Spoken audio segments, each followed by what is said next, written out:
हाथ देख के उसके बारे में क्या क्या बता सकते हैं? कहते हैं फिश का सिंबल। फिश का सिंबल का डायरेक्ट मीनिंग होता है बिजनेस। ओके, बिजनेस से पैसा आएगा। 22 साल 23 साल की उम्र में करोड़पति हैं, ऐसा क्या उनके हाथ में होता है? तो अगर मिलेनियर बनना है तो 3-4 चीजें मैं बताऊंगा क्विक में, वो देखना जरूरी है। जैसे पकड़ लीजिए, कैसे पता कर सकते हैं हाथ देखे कि किसी की गवर्नमेंट जॉब लगेगी या फिर कोई नॉर्मल जॉब में ही जाएगा? ऐसा होना चाहिए, कुछ ना कुछ होना चाहिए। अगर वो पूरा है 100% उनको मिलेगा ही मिलेगा। अगर हाथ को दोनों ऐसे मिलाते हैं तो चांद बनता है। इसके लिए ये भी सिग्निफिकेंस लोगों ने बताया कि उसको पार्टनर बहुत अच्छा मिलता है। ये मेरे हिसाब से सच नहीं है। कि जो लोग जिम जाते हैं, हमारे हाथ में जितना हार्डेस्ट रहेगा उतना ज्यादा मेहनत रहेगा। डेट भी पता कर सकती है किस एज में शादी होगी। ये जो माउंट है इधर में देखना पड़ता, किसी की लव मैरिज होगी या अरेंज मैरिज होगी, बिल्कुल पता कर सकते हैं। ये तो बहुत इजी है।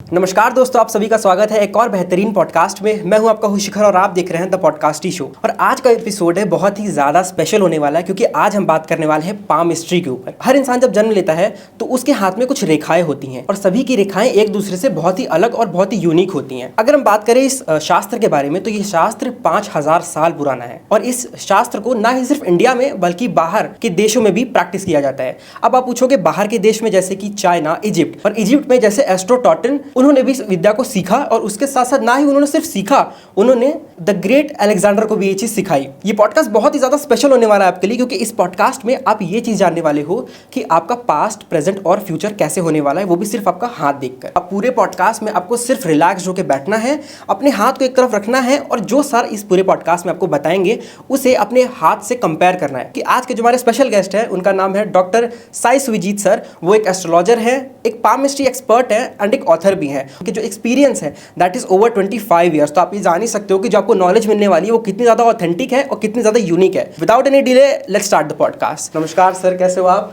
नमस्ते, मैं अच्छा हूँ, आप अच्छे हैं? बिल्कुल बिल्कुल। मुझे आप ये चीज़ बता दो, जो हमारी नई ऑडियंस हमारे साथ कनेक्ट हो रही है, अगर उनको ये चीज़ जानना हो कि वो किसको देख रहे हैं और उनके पास कितनी नॉलेज है, तो छोटा सा इंट्रो दे सकते हो हमारी ऑडियंस के लिए, ताकि वो थोड़ा सा इन डेप्थ चीज़ें उन्हें पता चल जाए। हमारे जो हाथ है उसमें भी डेफिनेटली सभी पोजीशंस बताया जाता है और हमारे जो जन्म हुआ है उसके हिसाब से हमारे हाथ में भी वो रेखाएं आ गए हैं जन्म से ही। तो जन्म के बाद हम लोग जो कर्म करते हैं उसके हिसाब से चेंजेस होता है। तो किसी को अगर पकड़ लीजिए जॉब करना है तो जॉब का लाइन देख सकते हैं। किसी को विदेश जाना है, क्योंकि आजकल तो ये ट्रेंड हो गया कि विदेश में जाना है, विदेश में रहना है, तो वो भी कर सकते हैं। तो अगर मैरिज 1 होगा 2 होगा, या बहुत लोग चाहते हैं कि बच्चे नहीं है, बच्चे होगा कि नहीं, वो सब भी चीज़ें डेफिनेटली बताया जा सकता है एक्यूरेसी के साथ। अब डिपेंड करते हैं कौन कैसा किस हिसाब से एक्सपीरियंस है उनके हिसाब से, लेकिन जनरली बताया जा सकता है। जैसे एस्ट्रोलॉजिकल एनालिसिस में बोला जा सकता है तो पाल्मिस्ट्री के द्वारा भी बोला जा सकता है। ओके, जैसे हम बैक स्टेज आपसे बात कर रहे थे तो आपने मुझे बताया था कि जैसे एस्ट्रोलॉजी में प्लैनेट्स होते हैं, वैसे हमारे हाथ में भी कुछ प्लैनेट्स होते हैं। तो हम किसी का हाथ देख के उसके बारे में क्या क्या बता सकते हैं? देखिए, पहला बात है कि जैसे आप स्क्रीन में देख पा रहे होंगे कि ये जो है ये ओवरऑल हैंड है। ओके, ठीक है। इस ओवरऑल हैंड में ये सन माउंट हो गया, ये सैटर्न माउंट, जो शनि माउंट, जो शनि से सब लोग डरते हैं। शनि डरने वाला प्लेनेट नहीं है। शनि कर्म के हिसाब से रिजल्ट देते हैं। आप अगर मतलब कोई भी इंसान अगर बुरा कर्म कर रहा है तो उनको डरना चाहिए, हमें नहीं, क्योंकि हम लोग डिसिप्लिन लाइफ के हिसाब से किसी को नहीं धोखा दे के काम कर रहे हैं, तब शनि अच्छा रिजल्ट देता है। ये हो गया आपका जुपिटर माउंट, जो होता है बृहस्पति का माउंट। ये होता है बुध। बुध के हिसाब से हम लोग कम्युनिकेशन रिलेटेड कुछ भी चीज़, कम्युनिकेशन किसी के भी अच्छा हो। जैसे आप ये पकड़ लीजिए, हमारा जो होम मिनिस्टर अमित शाह, उनका कम्युनिकेशन एकदम एक क्लास है। इसका रीज़न है कि उनका बुध जो मरकरी है वो बहुत स्ट्रांग है। अभी ये हो गया वेनस। अभी बहुत लोगों का मैरिड लाइफ खराब जाएगा या अच्छा जाएगा, और बहुत लोग होता है कि प्ले बॉय है, एक्स्ट्रा मैरिटल अफेयर करते, तो उनका शुक्र के ऊपर डिपेंड करता है ये चीज़ें। मैं ये नहीं बोल रहा हूँ कि शुक्र अच्छा होगा तो एक्स्ट्रा मैरिटल अफेयर होगा, लेकिन इन जनरल शुक्र से ये सब बताया जा सकता है। चंद्रमा, ये जो मून का जो माउंट होता है, उससे विदेश यात्रा, हम कितना गुस्सा करते हैं, कितना हम लोग अपने आप को शांत रख सकते हैं, क्रिएटिविटी जो है वो भी मून ही दिखता है। और हो गया मार्स। अभी बहुत लोग आईएएस ऑफिसर बनता है या मिलिट्री में जाना चाहता है। आईएएस ऑफिसर सही नहीं होगा, क्योंकि आईएएस ऑफिसर के लिए सन माउंट देखा जाता है, लेकिन मिलिट्री में कोई या कोई भी डिफेंस में जाना चाहता है तो उनका मंगल कैसा है उनके ऊपर ही डिपेंड करता है। अभी लास्ट 2 माउंट हो गया।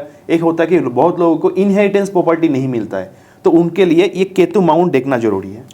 और लास्ट जो माउंट है वो हो गया आपका, ये हो गया राहु माउंट। राहु माउंट की वजह से हम लोग, जैसे अभी बहुत लोग स्टॉक मार्केट में पैसा लगाते हैं या गैम्बलिंग करते हैं, तो राहु माउंट स्ट्रांग होने से इन लोगों को फायदा मिलता है। लेकिन गैम्बलिंग अगर करेगा तो ऑब्वियसली साथ में शनि भी वीक हो जाएगा। तो वो गैम्बलिंग के लिए मैं कभी बोलता ही नहीं हूँ कि गैम्बलिंग करो बोल के। लीगली जो स्टॉक मार्केट है वो लीगल ट्रेड है, वैसा करने से लोगों को अचानक धन प्राप्ति का योग बनता है। लेकिन उसके लिए समय लगता है, ऐसा नहीं कि तुरंत बोला तुरंत हो गया। तो Okay. ये रहा। जैसे कि हमारी नई ऑडियंस हमारे साथ कनेक्ट हो रही है और उन्हें पामिस्ट्री के बारे में चीज़ें अगर नहीं पता है तो एक ब्रीफ में आप छोटा सा ये चीज़ बता सकते हो कि कहाँ पे हमारे कौन कौन से प्लैनेट्स होते हैं, और आप ये चीज़ बता सकते हो कि कौन सी रेखाएं हैं जो हाईलाइटेड लोगों को पता होनी चाहिए कि ये रेखाओं का मतलब ये होता है। जैसे कि अभी आपने एक लाइफ लाइन के बारे में बात किया और ऐसी बहुत सारी रेखाएं हैं, तो आप थोड़ा ब्रीफ में बता सकते हो कि कौन कौन सी रेखाएं होती हैं जो कि जनरली एक इंसान को देखनी चाहिए अपने हाथ में, और कौन कौन से माउंट होता है। आई थिंक माउंट आपने बता दिया, आप रेखाओं के बारे में बता दो। जी, पहला बात है, देखिए ये जो रेखा है ये है लाइफ लाइन, सभी के हाथ में होता है और कितना है उसके ऊपर से वो अपना जो लाइफ कितना जिएगा उसके ऊपर डिपेंड करता है। ठीक है, लेकिन ऐसा कभी नहीं होता है कि अगर पकड़ लीजिए ये लाइफ लाइन छोटा है तो इसका मतलब है वो जल्दी मर जाएगा, उसका भी बहुत सारा रहस्य है। ठीक है, ये एक इंपॉर्टेंट चीज़ है। सेकंड है कि ये जो है हार्ट लाइन के ऊपर डिपेंड करता है कि हम लोग का जो फीलिंग्स है वो हार्ट लाइन से ही आता है। और जो हम लोग का दिमाग चलता है, दिमाग चलने का मतलब है कि ये हो गया आपका माइंड लाइन। तो माइंड लाइन अगर अच्छा होगा तभी जाके वो बहुत ज़्यादा डिसीजन अच्छा मेकिंग वाला होगा, या कोई भी अच्छा स्टूडेंट हो या स्मार्ट हो इंटेलिजेंट हो, वो ये हेडलाइन जो कि माइंड लाइन भी बोलते हैं, जो मस्तिष्क रेखा है उससे पता चलता है। ये हो गया 3 लाइंस जो सबसे इंपॉर्टेंट है। और लोगों को सक्सेस कोई भी काम करना है, क्योंकि काम तो सभी को करना है, हार्डवर्क करना है, तो उसके लिए सूर्य माउंट देखना जरूरी है और फेट लाइन देखना जरूरी है। ये बेसिक चीज़ें जो होना जरूरी है, इसके बाद और डिटेल्स में जाना पड़ता है। ओके, सो अभी हम रेखाओं के बारे में, स्पेसिफिकली रेखाओं के बारे में बात करते हैं। क्या हाथ की जो रेखाएं हैं वो टाइम के साथ बदलती भी हैं, और जिनके हाथ नहीं होते हैं उनके बारे में क्या बोलोगे आप? ओके, ये बहुत लोग बोलते हैं, बहुत लोग जो सक्सेसफुल होते हैं या जो कमेंट करना चाहते हैं वो बोलते हैं कि अगर जिसके पास हाथ नहीं है वो क्या सक्सेसफुल नहीं है। ठीक है, पहला क्वेश्चन आपका जो था कि लाइंस बदलते कि नहीं है। ऑब्वियसली लाइंस हम लोग का कर्म के साथ, हम लोग का जो एक्शन है, डे टू डे लाइफ है, उसके साथ बदलता है। जैसे मैंने आपको थोड़ी देर पहले बताया कि लाइफ लाइन अगर छोटा है उसको भी बड़ा किया जा सकता है अपने कर्म के द्वारा, अपना एफर्ट्स के द्वारा। अगर हम एफर्ट्स करेंगे, जैसे पकड़ लीजिए सामने पता है कि खाई है, अगर हम लोग कूदेंगे तो मरेंगे ही ना। बिल्कुल। तो खाई में कूदना ही नहीं है। जैसे बहुत लोग बम्पी जंपिंग या कुछ करते हैं ना, ये ट्रैकिंग वगैरह, हाँ, तो वो अगर करना चाहते हैं कर सकते हैं, लेकिन अब इंडिया में करेंगे वो ऑथेंटिक होता नहीं है। कहीं पे रस्सी टूट गया तो अभी अगर वही चीज़ आप सिंगापुर में जाके करेंगे तो गिरेंगे नहीं, तो इतना चांसेस है। ठीक है, तो उस हिसाब से हम लोग का जो भी, जैसे अभी एक रिक्शा वाला है या ठेला वाला है, मैं उनको छोटा नहीं बोलता हूँ या बोल नहीं रहा हूँ, लेकिन मैं ये बोलना चाहता हूँ उनके हाथ में सूर्य का लाइन नहीं होता है। इसकी वजह से उन लोग 18 आवर्स 20 आवर्स काम करते हैं। आप अगर देखेंगे लाइफ में सभी को देखेंगे, इसका मतलब कि उनका हाथ में सूर्य रेखा कमजोर है, लेकिन वो इतना परिश्रम करता है कि 100 में से एक जन बहुत रिच बनता है। कैसे बनता है? उनका एफर्ट की वजह से।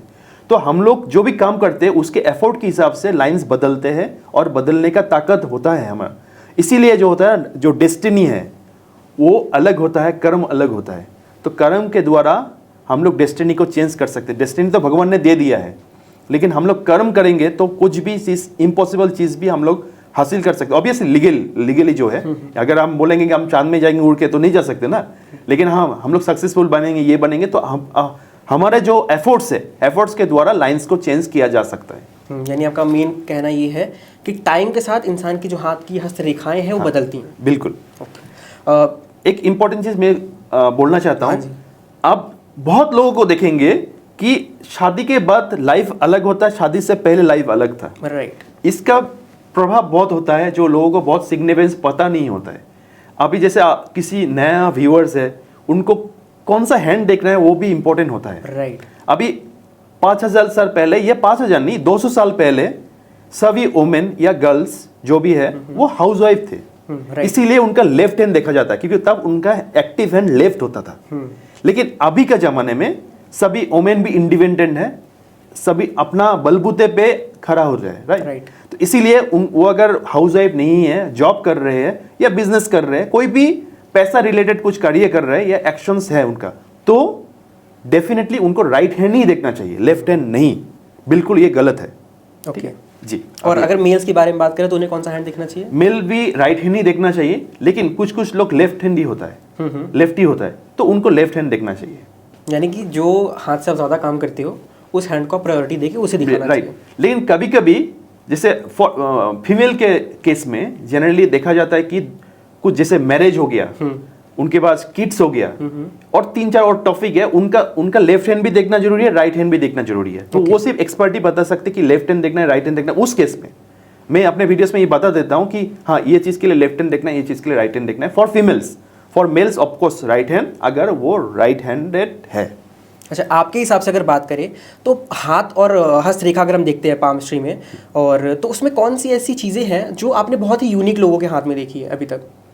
हाँ, ऐसा तो बहुत सारा चीजें हैं, यूनिक होता है। जैसे अभी कोई वो एक्टर एक्ट्रेस है तो उनका सन लाइन बहुत स्ट्रांग होता है। ओके, सन लाइन कैसे, आप थोड़ा बता सकते हो एक बार ऑडियंस? जी जी जी।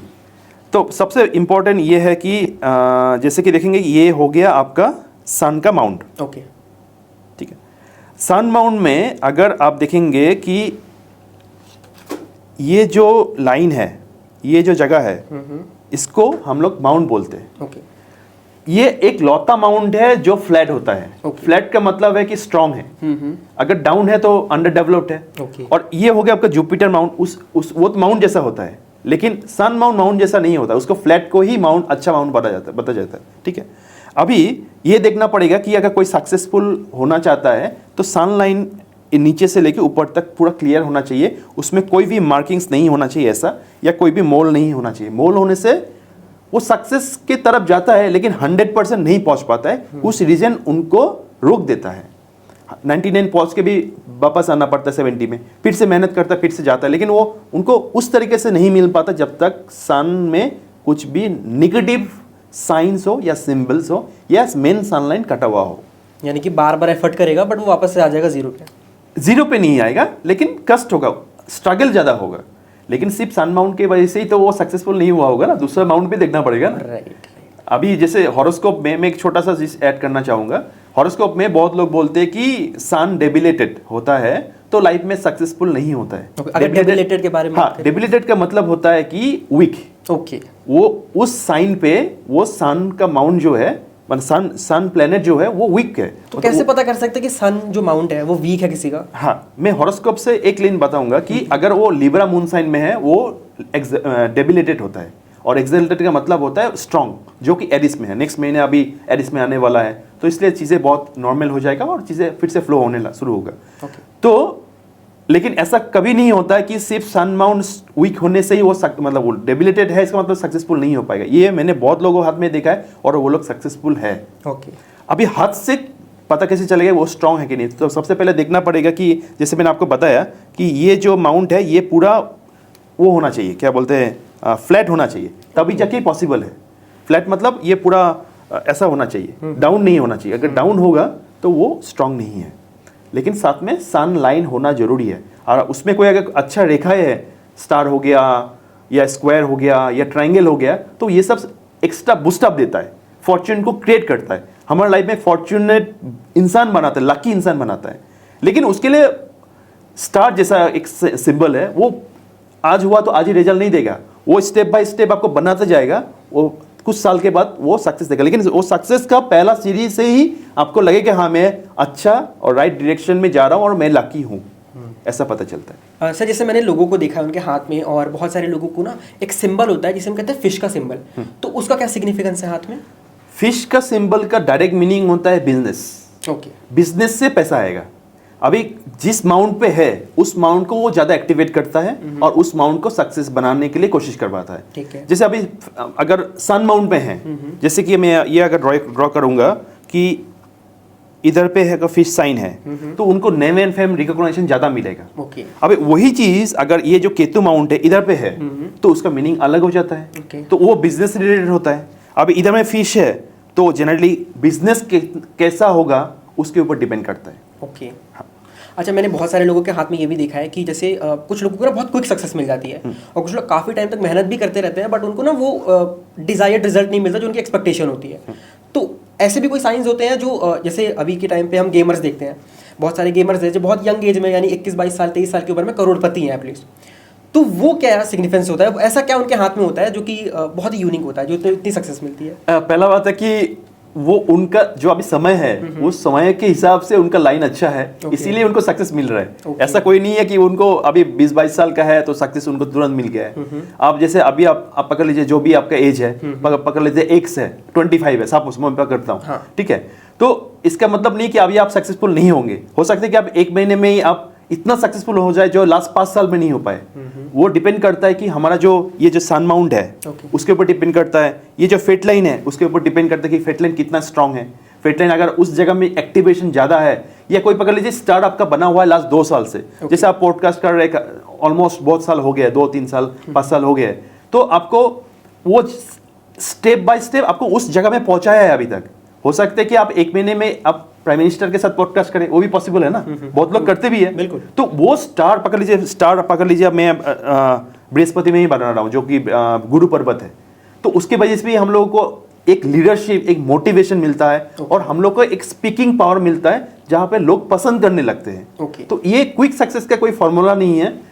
क्विक सक्सेस अगर किसी को मिला होगा, जैसे अभी एक नया बंदा आया है वैभव सूर्यवंशी, जो एक अच्छा क्रिकेटर है 13 इयर्स का, उसका डेफिनेटली जन्म से कुछ स्ट्रांग होगा जिसकी वजह से वो इतना प्रसिद्धि मिला है उसको, ठीक है। वो 13-14 इयर्स का है, इसका मतलब नहीं है कि उसको क्विक सक्सेस मिला। ऑब्वियसली जन्म से के साथ उसका लाइन्स बना होगा, उसने मेहनत किया है, तभी जाके वो लाइन स्ट्रांग हुआ है, एक्टिवेट हुआ है, इसलिए उनको ज्यादा रिजल्ट दे रहा है।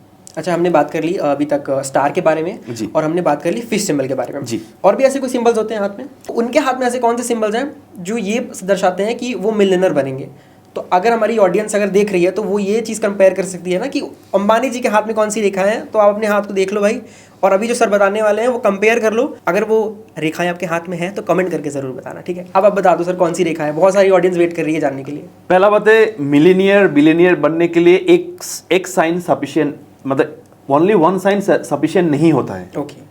तो अगर मिलेनियर बनना है तो 3-4 चीजें मैं बताऊंगा क्विक में, वो देखना जरूरी है, ठीक है। ऑब्वियसली एक्सपर्ट का सजेशन लेना जरूरी है, नहीं तो पता नहीं है वो पकड़। पहला बात है कि सन, मैंने सन के बारे में हमेशा मैं प्रेफरेंस इसलिए देता हूं कि सन हम लोग को सूर्य का रेज देता है, उनके बिना कोई जिंदा नहीं रह सकता है, इसीलिए सन इंपॉर्टेंट है। तो सनलाइन बहुत स्ट्रांग होना चाहिए। पहला, किसी के हाथ में फेट लाइन नहीं है चलेगा, कोई प्रॉब्लम नहीं है, क्योंकि फेट लाइन का ऑल्टरनेटिव सनलाइन है। सनलाइन नहीं है, फेट लाइन है तो नहीं चलेगा, सनलाइन होना जरूरी है। अभी हम लोग मुद्दे पे आते हैं कि अगर बिलियनियर बनना है, बहुत पैसा बनाना है, तो उसके लिए कोई भी एक अच्छा साइन, जैसे पकड़ लीजिए ट्रायंगल हो गया, या स्टार हो गया, या पकड़ लीजिए इधर में ट्राइडेंट है सन में, या पकड़ लीजिए ये मरकरी माउंट है, मरकरी माउंट में स्टार है या ट्राइडेंट है या कोई भी ट्रायंगल है, ये होना जरूरी है। ये तीनों माउंट में एक माउंट में होना जरूरी ही है, ठीक है। उसके बाद देखना पड़ेगा कि कितना अच्छा फेट लाइन है, और लॉन्ग टर्म सक्सेस चाहिए तो उसके लिए शनि इंपॉर्टेंट है। जैसे अभी अंबानी है, अंबानी सक्सेसफुल इसलिए है क्योंकि उनका शनि बहुत स्ट्रांग है, तो वो एक बहुत इंपॉर्टेंट रीजन हो जाता है सक्सेस पाने के लिए। ओके, सो अगर आप लोग यहाँ तक देख रहे हो ना, तो आप लोगों ने अभी तक तो कंपेयर कर ही लिया होगा कि आपके हाथ में कौन कौन सी रेखाएं हैं, और अगर वो रेखाएं आपके हाथ में हैं तो कमेंट करके भाई दूसरों लोगों को जला दो, ठीक है, कि भाई मेरे हाथ में वो चीज़ें हैं। और अब हम बात करने वाले हैं कुछ ऐसे टॉपिक्स के बारे में जिससे आप ये पता कर सकते हो कि आने वाले टाइम में आपकी जो जॉब है वो किस सेक्टर में हो सकती है। जैसे बहुत सारे लोग गवर्नमेंट जॉब की तैयारी करते हैं, बहुत सारे लोग प्राइवेट जॉब्स की लिए कोशिश करते हैं। तो सर मुझे आपसे ये जानना है कि जैसे बहुत सारे लोग तैयारियां कर रहे हैं, अभी के टाइम पे कंपटीशन बहुत ज़्यादा है, हाथ देखिए ये कैसे पता कर सकते हैं कि किसी की गवर्नमेंट जॉब लगेगी या फिर कोई नॉर्मल जॉब में ही जाएगा? गवर्नमेंट जॉब का योग क्या हो सकता है एक्चुअल में? गवर्नमेंट जॉब का योग के लिए सबसे पहले आपको देखना पड़ेगा, ये हो गया आपका लाइफ लाइन। लाइफ लाइन से हम लोग को हेल्थ देखते हैं तो हमें ये कंसर्न नहीं है, लेकिन इधर में देखना पड़ेगा आपका जो फेट लाइन है वो इधर से आ रहा है कि नहीं। ओके, तो ये पहला कंडीशन है, ठीक है। सेकंड कंडीशन है कि सन माउंट जैसा भी हो स्ट्रांग होना चाहिए, साथ में सन लाइन थोड़ा होने से भी होना चाहिए। क्योंकि अभी अगर पकड़ लीजिए कोई भी गवर्नमेंट जॉब का प्रिपरेशन कर रहा है तो मैक्सिमम वो 30 के अंदर ही होगा, या 35 के अंदर ही होगा, इसके ऊपर होगा ही नहीं, 20 से 30 के आसपास ही होता है। तो ये जो लाइन है वो स्टार्टिंग में होना ही चाहिए, या ऐसा होना चाहिए, कुछ ना कुछ होना चाहिए। अगर वो पूरा है तो डेफिनेटली वो गवर्नमेंट जॉब पाने का योग्य उनका है, मतलब उनका लाभ उनको साथ देगा। अभी जैसे मेरे हाथ में ही है गवर्नमेंट जॉब, लेकिन मैंने कभी गवर्नमेंट जॉब किया नहीं है, तो इसका मतलब थोड़ी है कि मैं वो गवर्नमेंट जॉब नहीं कर पाता, मैं ट्राई करने से हो जाता। तो वही बात है, अभी एक गवर्नमेंट जॉब चाहिए तो सबसे इंपॉर्टेंट है फेट लाइन देखना है और सन माउंट देखना है। तो 100% उनका ये दो लाइन है तो उनका जो भी एफर्ट है वो सार्थक हो जाएगा। 100% उनको मिलेगा ही मिलेगा। अभी टाइमिंग डिपेंड करता है कि टाइमिंग कौन सा टाइमिंग में मिलेगा। अच्छा, हम गवर्नमेंट जॉब के बारे में बात कर रहे हैं, तो क्या ये गवर्नमेंट जॉब जो हम चीज़ बोल रहे हैं इसके लिए हम यूपीएससी और आईपीएस के बारे में बात कर सकते हैं? बिल्कुल। यूपीएससी का कोई भी आईपीएस ऑफिसर का हाथ देख लीजिए, उनका सनलाइन बहुत स्ट्रांग है। मेरा दोस्त भी बहुत सारे आईपीएस ऑफिसर है और मैंने बहुत क्लाइंट्स है जो आईपीएस ऑफिसर है, बहुत ज़्यादा, मतलब मोर देन 50 मेरे क्लाइंट्स है जो आईपीएस ऑफिसर है डिफरेंट स्टेट्स में। उसके लिए सनलाइन स्ट्रांग होनी चाहिए। राइट, और सनलाइन स्ट्रांग अगर है तो वो कैसे पता चल सकते हैं? तो पहला बात है कि आपको देखना पड़ेगा कि सनलाइन अगर स्ट्रांग है तो इसका मतलब है कि सनलाइन में ऐसा है, ओके, लंबा है, चौड़ा है, मोटा है और उसमें डार्क है और उसमें कोई भी नेगेटिव लाइंस ऐसा का कट नहीं कर रहा है। ओके, ये भी पता करना पड़ेगा कि ये पता करना पड़ेगा। अगर सनलाइन में कट्स है तो स्ट्रगल होगा। वो हो सकता है कि यूपीएससी का तरीका है, लेकिन वो रैंक पे नहीं मिलेगा जिस रैंक पे उनको मिलना चाहिए। और शायद उन्हें बहुत सारे अटेम्प्ट्स करने हैं। बहुत सारा अटेम्प्ट्स करना पड़ेगा, हो सके 3-4 अटेम्प्ट्स लगेगा उनको। ओके, यानी कि अब हमें रेखाएं भी देखनी है और साथ ये भी देखना है कि उसमें कोई कट्स ना हो। बिल्कुल, और उनके साथ कुछ रेमेडीज भी करना जरूरी होता है। अगर कट्स है तो कट्स है इसका मतलब नहीं है कि वो नहीं बन पाएगा, डेफिनेटली बन भी सकता है, लेकिन उसके लिए थोड़ा अलग से मेहनत करना पड़ेगा, प्लैनेट्स को स्ट्रांग बना के। एक पे बात करते हैं अभी, जैसे कुछ हाथ होते हैं, बहुत सारे लोग बोलते हैं कि अगर हाथ को दोनों ऐसे मिलाते हैं तो चांद बनता है, और इसके लिए ये भी सिग्निफिकेंस लोगों ने बताया कि उसको पार्टनर बहुत अच्छा मिलता है। तो क्या सबसे पहले आप ये बताओ क्या ये सच है? ये मेरे हिसाब से सच नहीं है। ओके, ये अभी अगर आप देखेंगे तो 100 में से 95 का ही ऐसा ही आता है। राइट। हाँ, तो वो बिल्कुल सच नहीं है। वो चांद हाफ मून का जो सिग्निफिकेंस है वो अलग है। Okay. वो रिलेशन से या पार्टनर से कोई रिलेशन ही नहीं है उसका। ओके, तो आप मिथ ये बस्ट कर दो कि क्या एक्चुअल मीनिंग होती है इसकी? इसका मीनिंग होता है कि हम चंद्र पर्वत जो बनता है चांद, मैंने आपको स्टार्टिंग में बताया था कि moon is related to foreign travel. Right. लेकिन ऐसा जरूरी नहीं कि वो फॉरेन में जाके ही उसको रहना है।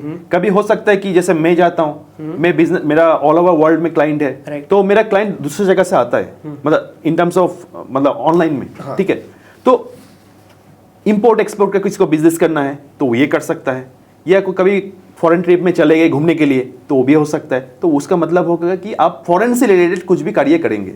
ओके जी, ये हम लोग बात कर ली फॉरेन ट्रैवल्स के बारे में, यानी आपने मिथ बस्ट कर दिया कि हाथ मिलाने से जो चांद आता है उसका मतलब ये नहीं है कि आपके कैसा पार्टनर मिलेगा, वो फॉरेन ट्रैवल्स की वजह नहीं, फॉरेन ट्रैवल्स नहीं, ये आपको क्लियर करना है। फॉरेन से रिलेटेड अगर कुछ करना चाहते हैं तो आपको वो हेल्प करेगा। वो फॉरेन लाइंस नहीं है। ओके, फॉरेन लाइंस अलग होता है। गॉट इट, यानी कि आप इंडिया में रह के भी फॉरेन अगर कुछ काम करो तो भी वो लाइन वर्क करेगी। हाँ, वर्क करेगा, लेकिन अगर आप फॉरेन रिलेटेड कुछ करेंगे तो, क्योंकि ये फॉरेन लाइन नहीं है, फॉरेन से रिलेटेड अगर कुछ करते हैं तो जाके आपको फायदा मिलेगा। ओके जी। सर, बहुत सारे लोगों को देखते हैं कि उनके हाथ के जो कलर होते हैं ना बहुत डिफरेंट होते हैं, तो डिफरेंट कलर्स का पामिस्ट्री से क्या मतलब है? कलर के ऊपर उनका जो ऑब्स्टेकल रेट है वो घटता है, बढ़ता है। ओके, अगर हम बात करते हैं अगर किसी का हाथ थोड़ा येलोइश है तो वो क्या रिप्रेजेंट करता है? वो मीडियम है। ओके, और उसको उनको ज्यादा स्ट्रगल भी नहीं करना है, ज्यादा स्ट्रगल भी होगा, साथ में उनको सक्सेस भी मिलेगा। ओके, और बहुत सारे लोगों का हाथ होता है, अगर हम उसको देखते हैं तो बहुत ही डार्क उनकी सारी लाइंस होती हैं, बहुत ही डार्किश, उनका ऑब्स्टेकल्स बहुत ज्यादा होता है। ओके, जैसे आप बताएंगे कि अफ्रीकन कंट्रीज का लोगों का ज्यादातर जो हैंड्स है वो डार्क है बहुत ज्यादा, उनके हेल्थ का भी बहुत इश्यूज होते हैं। ओके, अगर वो शरीर के रिलेटेड हो जाता है। ओके, उन्हें हेल्थ इश्यूज बहुत होती हैं। हेल्थ इश्यूज बहुत होते हैं जिनके हाथ डार्क होते हैं। सिर्फ हेल्थ इश्यूज का बात नहीं है, उनका लाइफ ही बहुत पैथेटिक हो जाता है, मतलब थोड़ा सा डिफिकल्टीज रहती थोड़ा डिफिकल्टीज हो जाता है। ऐसा जरूरी नहीं कि वो बहुत स्ट्रगल करेंगे, लेकिन ज्यादातर लोगों को देखा गया है 80 to 90% उन लोगों का डिफिकल्टी ज्यादा है। ओके, अगर हम बात करते हैं किसी के हाथ जैसे बहुत ही पिंकिश होते हैं तो वो क्या रिप्रेजेंट वो करते हैं? पिंकिश का बहुत अच्छा होता है, उसमें लग्जरी रिप्रेजेंट करता है, ओके, सक्सेस रिप्रेजेंट करता है। और सभी का अगर पिंकिश है, मतलब ये जो कलर है उसके साथ माउंट्स भी देखना जरूरी है कि माउंट्स कितना उभरा हुआ है। ओके, अगर वो जैसा पिंकिश बताया, पिंकिश अगर है और माउंट थोड़ा भी अच्छा है तो वो एक अच्छा सेलिब्रिटी बन सकता है।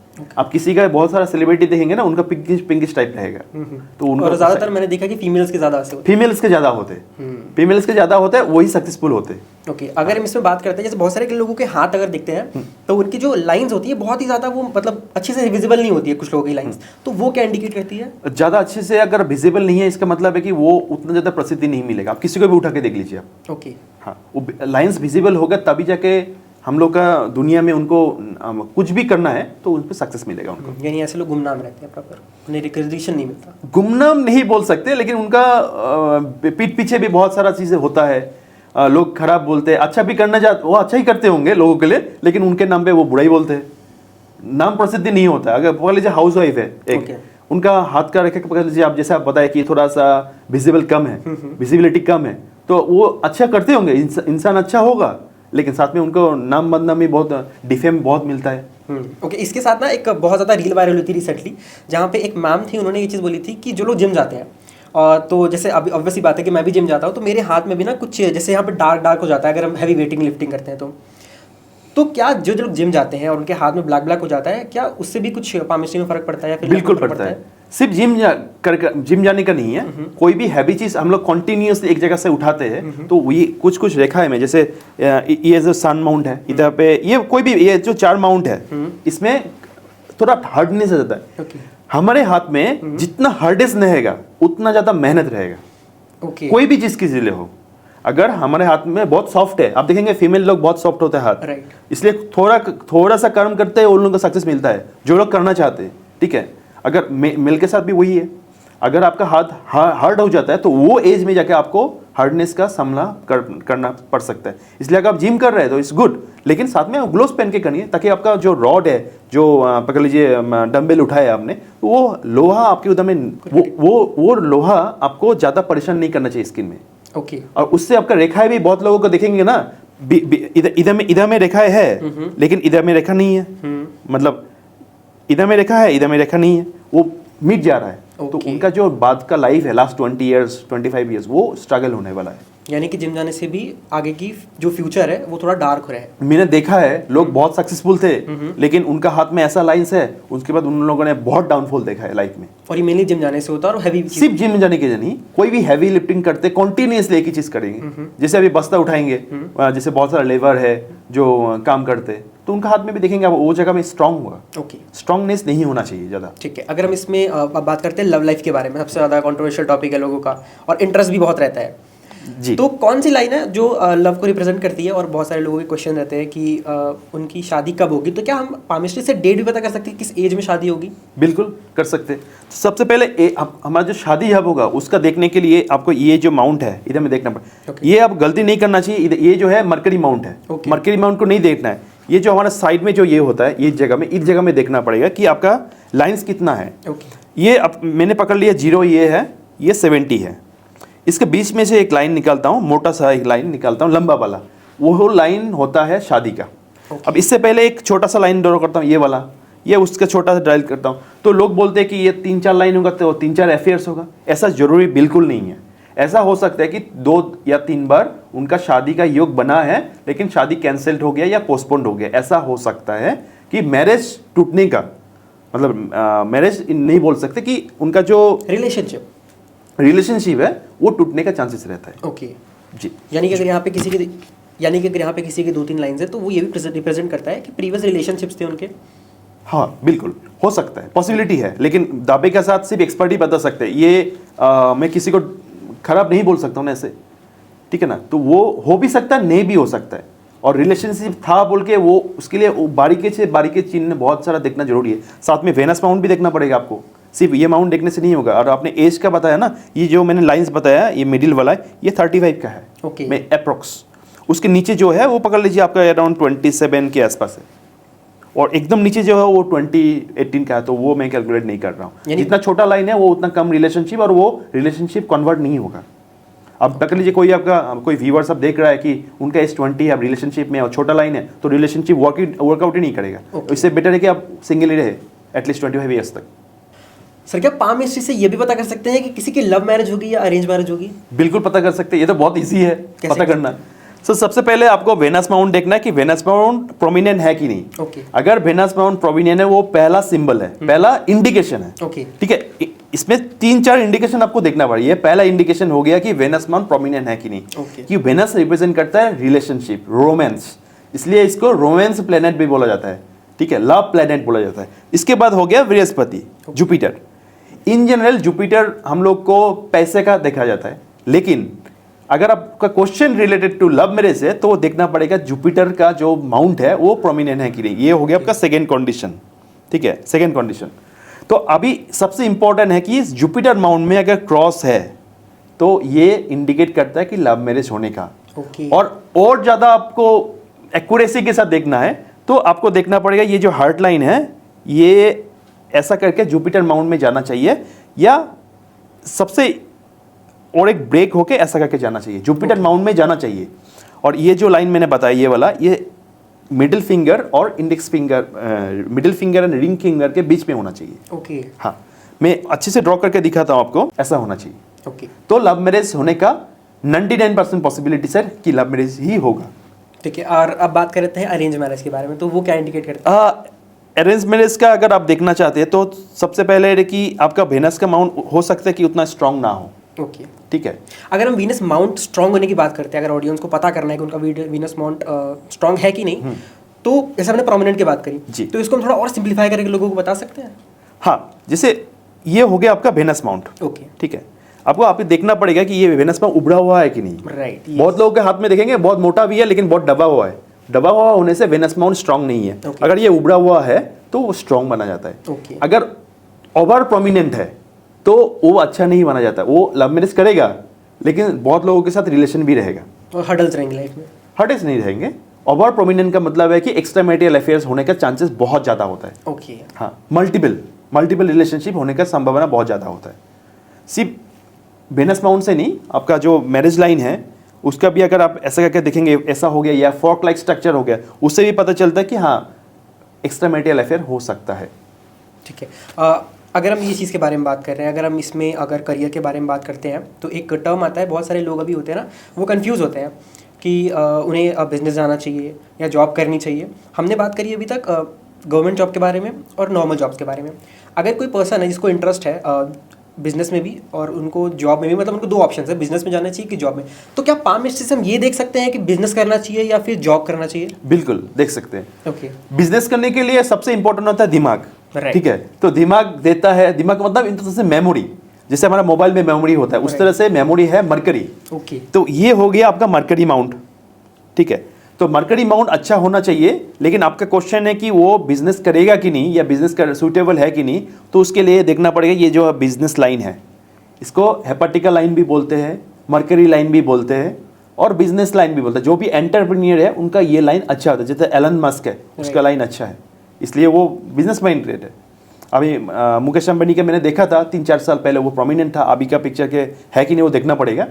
साथ में बिजनेस करने के लिए आपका सन लाइन स्ट्रांग होना चाहिए। मतलब कुछ भी करिए, मतलब करियर रिलेटेड कुछ भी करिए, मतलब बिजनेस करे या जॉब करे, सन माउंट तो बाय डिफॉल्ट है, उसको देखना ही देखना है। उसके साथ ये जो मैंने ड्रॉ किया है लाइन, ये लाइन सही होना चाहिए। Okay. तभी जाके वो बिजनेस के लिए कैपेबल हो सकता है। अच्छा, इसमें अगर हम बात करते हैं, हमने अभी तक माउंट्स को कवर किया, हमने अभी रेखाओं को कवर किया जो हमारे हाथ में लाइंस होते हैं जी। हाथों में तिल होते हैं, मोल्स होते हैं, तो उसका क्या सिग्निफिकेंस होता है? तिल जनरली नेगेटिव भी होता है। ओके। लेकिन तिल अगर उभरा हुआ है तो ज़्यादा नेगेटिव होता है। तिल अगर स्किन के अंदर होता है तो कम नेगेटिव इम्पैक्ट होता है। तो तिल हर एक माउंट के लिए अलग अलग होता है। ओके। जैसे मैं एक एग्जांपल बता रहा हूँ कि अगर तिल अगर सन माउंट में होता है तो अगर सन लाइन अच्छा है, अगर सन लाइन अच्छा है तो सक्सेस मिलेगा। ओके। लेकिन हमेशा ये चीज़ का चांसेस रहेगा, मैं 100% के साथ बोल सकता हूँ कि उनको डिवोर्स का या लीगल इशू का, मतलब कोई भी कोर्ट कचहरी का चांसेस हमेशा रहेगा अगर मोल है। ओके। और कोई भी इंसान उनको कोई भी चीज़ के लिए फंसा सकता है। ओके। फंसेगा ही फंसेगा, मतलब कुछ नहीं करके भी फंसेगा लीगल टर्म्स में। तो लीगल टर्म्स के बाहर होने के लिए वो सन माउंट को स्ट्रॉन्ग करना चाहिए और वो मोल को निकलने के लिए कोई भी प्रयत्न करना चाहिए, रेमेडीज करना चाहिए, तो डेफिनेटली अच्छा हो सकता है।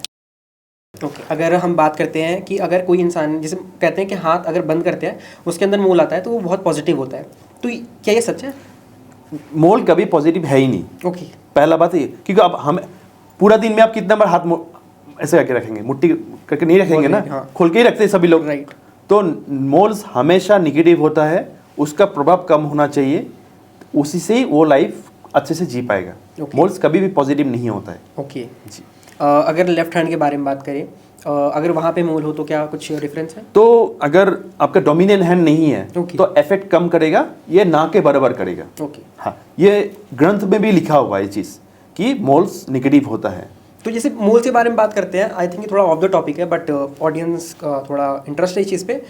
तो जैसे हम बोलते हैं मोल्स कुछ पास्ट लाइफ से भी कनेक्टेड होते हैं, हाँ, होता है। तो वो क्या, उसका क्या सिग्निफिकेंस है? अभी डिपेंड करता है कि पहला बात है डोमिनेंट हैंड में नहीं होना चाहिए, उससे पास रिलेटेड भी हो सकता है। जैसे पकड़ लीजिए शनि में है तो शनि ऐसे जनरली कर्म का ही प्लेनेट बताया जाता है। तो शनि माउंट में पकड़ लीजिए ये है आपका सैटर्न माउंट, ओके उसमें मोल्ड है।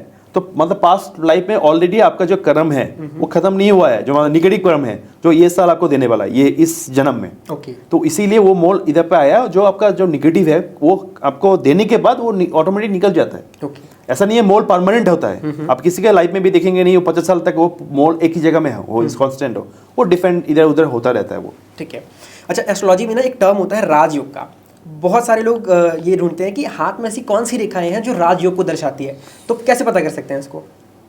राजयोग के लिए सबसे इंपॉर्टेंट है कि सन एंड मरकरी, ओके क्योंकि दोनों का जब युति होता है तब बुधा आदित्य योग होता है। ओके लेकिन इसका मतलब ये नहीं है कि बुधा आदित्य योग तो बहुत लोगों के हाथ में होता है, मतलब क्योंकि प्लैनेट्स आसपास ही चलता है, सन एंड मरकरी, राइट, सूर्य और बुध।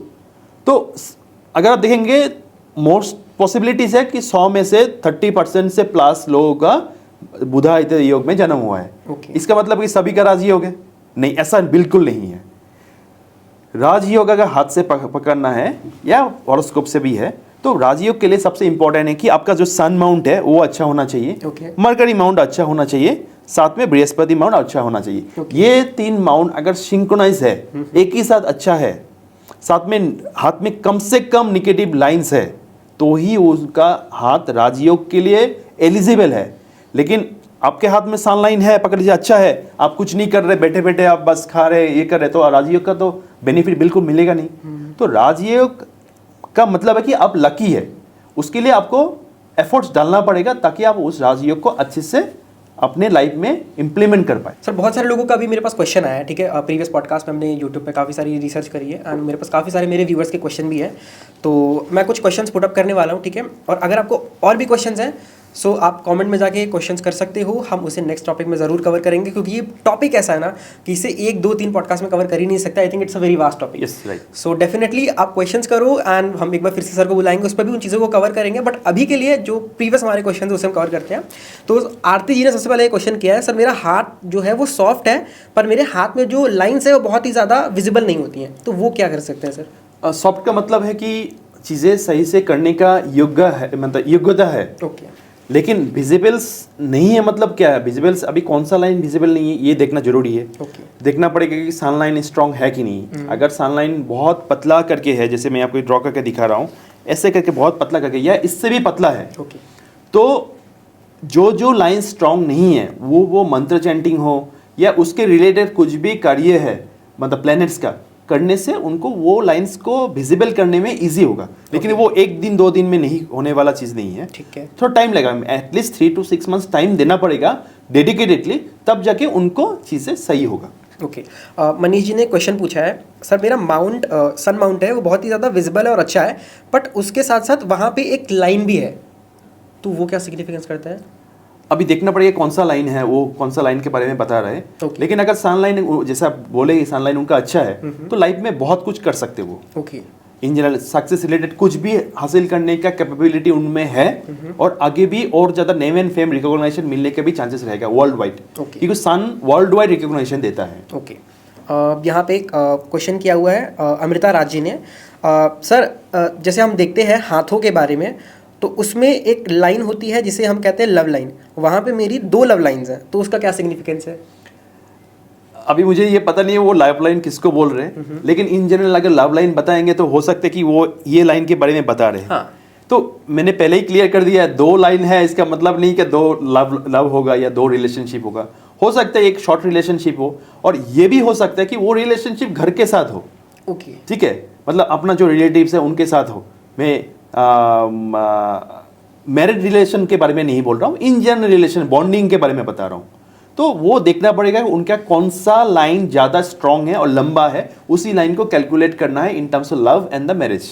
ओके एक और क्वेश्चन है, प्रतीक जी ने क्वेश्चन किया है, सर मेरे एक हाथ में ना हाफ मून का साइन है, does that represent that I will get married soon? Love का रिलेशन जो हाफ मून से है ही नहीं, ये ऐसा जो भी है ये मिथ है। ठीक है, ये ट्रूथ बिल्कुल नहीं है। आप अगर देखेंगे 95% 90 to 95% लोगों के हाथ में हाफ मून क्रिएट होता है अगर आप हाथ ऐसे करेंगे तो Okay. तो इसका मतलब नहीं है वो लव लाइन इंडिकेट करता है। मैंने पहले ही बोला है हाफ मून का क्या सिग्निफिकेंस है। Okay, vlog with Pradeep ji ने क्वेश्चन किया हुआ है कि सर मेरी जो रिंग फिंगर है वो मेरी मिडिल फिंगर के बराबर है, तो वो क्या रिप्रेजेंट करता है? तो अभी ये देखना पड़ेगा चीजें कि ये इंटरेस्टिंग क्वेश्चन है जो हम लोगों ने कवर नहीं किया है। Right. उनका जो जितना भी ये रिंग फिंगर है ये रिंग फिंगर बड़ा है, मतलब ऑलमोस्ट बराबर है मिडिल फिंगर। ऑब्वियसली ये पॉसिबल है ही नहीं कि रिंग फिंगर मिडिल फिंगर से बड़ा हो। राइट।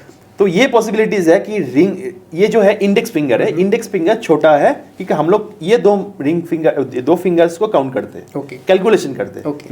मिडिल फिंगर तो बड़ा होगा ही। राइट। तो अगर रिंग फिंगर बड़ा है इंडेक्स फिंगर से तो उनका जो भी अगर कम्युनिकेशन रिलेटेड या ब्लॉगर्स रिलेटेड या जॉब रिलेटेड अगर कुछ करते हैं या कुछ भी करते हैं तो अगर उनको फेमस होने के लिए कुछ भी करना है तो उसमें उनको हेल्प मिलता है। ओके, तो यानी प्रदीप जी सही लाइन पे चल रहे हैं अभी। बिल्कुल सही। ओके, अच्छा ये आपने बोला कि टॉपिक हमने कवर नहीं किया है, ठीक है, तो इसके बारे में कुछ बताना चाहोगे कि फिंगर्स में क्या रोल प्ले करता है? जैसे आप देख सकते हैं कि बहुत लोगों के हाथ में, जैसे बहुत सारे मिनिस्टर्स है जो पॉलिटिशियन है, हमारा जो प्रधानमंत्री है राइट। हाँ नरेंद्र मोदी, तो उनका जो ये जो अब वो जब ऐसे बोलता है ना, उनका देखेंगे ये मेरा मिडिल फिंगर से उनका ये इंडेक्स फिंगर बड़ा है। ओके, मतलब उनका हाथ इतना बड़ा है, हाथ बड़ा होने से स्ट्रगल भी होता है, तो स्ट्रगल उनको मिला है। तो हाथ से रिलेटेड हम लोग नहीं बोल रहे, ये इंडेक्स फिंगर बड़ा होने के मतलब है ये रिंग फिंगर से कि उनका जो भी बोलना है वो लोग विश्वास करेंगे।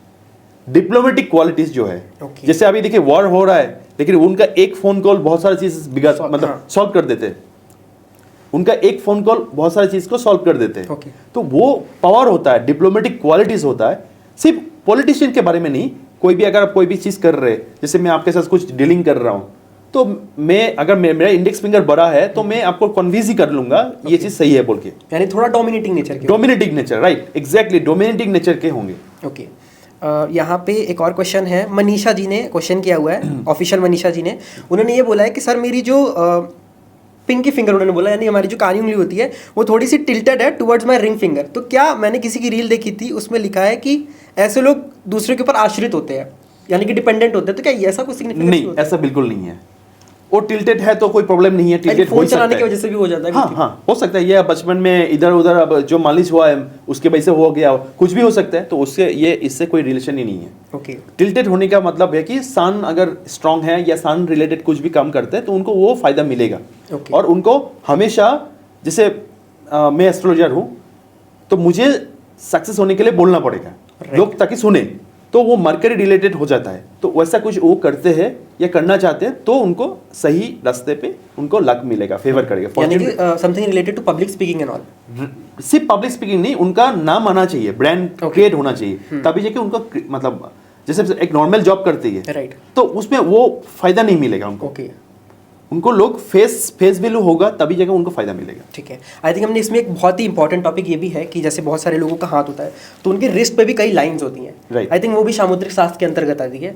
तो वहाँ पे कौन सी लाइनें होती हैं और उसके बारे में थोड़ा सा अगर ऑडियंस को ब्रीफ देना ये चाहो। उसका जो होता है वो होता है ब्रेसलेट। ओके, तो ब्रेसलेट इधर पे होता है, ठीक है। ओके, तो मैं हाथ में दिखाऊंगा तो मतलब ये है कि देखिए इधर पे लाइंस होता है, राइट, तो वो लाइंस ज्यादा है तो पॉवर्टी आता है। ओके, 1 या 2 होना चाहिए, 3 होने से चलेगा लेकिन लास्ट वाला उतना ज्यादा नहीं होना चाहिए।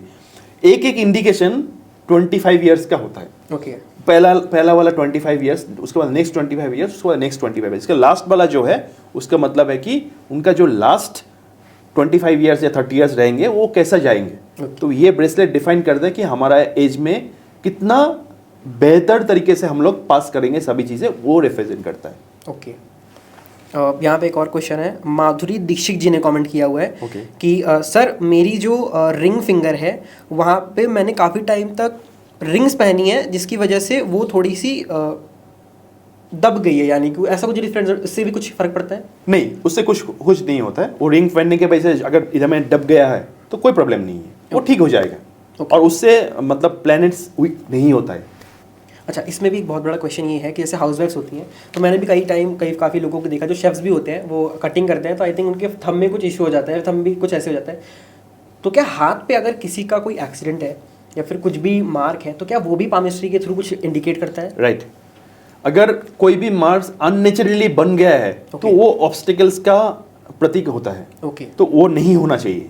ठीक है। अभी अगर जो शेप बोल रहे हैं ना, जो सक्सेसफुल शेप है उनके हाथ में वो नहीं होगा एकदम में, क्योंकि ये जो हमारा जो ऐसा जो होता है ना, तो वो बहुत इंपॉर्टेंस है हमारे लाइफ में। हमारे लाइफ में कितना पैसा आएगा, अचानक से पैसा आएगा या नहीं आएगा, उसका सिग्निफिकेंस देता है हर एक फिंगर्स में जो फेलेंजेस होता है, ये सब फेलेंजेस होता है। फेलेंजेस पे जो भी ओसन रिलेटेड जो से मार्क है वो पैसा रिलेटेड बताता है। तो वो बिल्कुल मार्क नहीं होना चाहिए।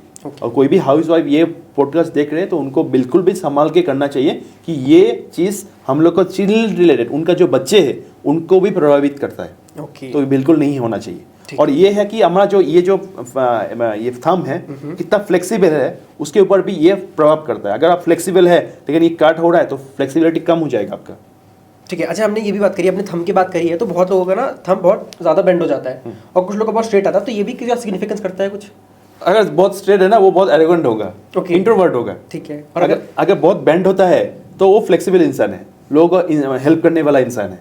कम बेंड होता है तो कम फ्लेक्सिबल है। उसका डेफिनेशन बहुत है, लेकिन एक वर्ड में ज़्यादा फ्लेक्सिबल तो ज़्यादा अच्छा लोग है, ज़्यादा उनका जो दिल है, हृदय है वो अच्छा है। थोड़ा ऐसा अगर पूरा टिल्ट रहेगा तो वो बहुत ज़्यादा एरोगेंट रहेगा, टिल्ट रहेगा, वो मना अपना ईगो में ही बचेगा। ओके, वो ईगो ज़्यादा होगा उनका। ठीक है। ईगो के बारे में बात करें, कुछ लोगों को क्या हम पामिस्ट्री से ये भी पता कर सकते हैं कि सामने वाला ट्रस्टवर्दी है कि नहीं? हाँ, वो बहुत इजी है। ये आपका लिटिल फिंगर है, उसके नीचे जो माउंट है वो है मरकरी माउंट। मरकरी माउंट में अगर कोई भी तिल है या कोई भी निगेटिव साइन है, जैसे आप पकड़ लीजिए ग्रिडल होता है, जैसे ग्रिडल का मतलब होता है ये ऐसे ऐसे ऐसे ऐसे ग्रिडल है। तो इसका भी ये सिग्निफिकेंस है कि वो ज़्यादा ट्रस्टवर्दी नहीं है। अगर तिल है, ब्लैक मोल है, कहीं पर भी हो या कोई भी फिंगर्स में भी हो तब भी ट्रस्टवर्दी नहीं होता है वो। अच्छा, थोड़ा सा ये in terms of trustworthy relationship में भी नहीं होता है, मतलब होते ही नहीं है वो। थोड़ा धोखा, जनरली बिजनेस में धोखा देने का चांसेस ज्यादा होता है। ओके, अगर बिजनेस रिलेटेड है। अच्छा, और अगर रिलेशनशिप भी धोखा देना है तो उसके लिए आपको वेनस माउंट में देखना पड़ेगा।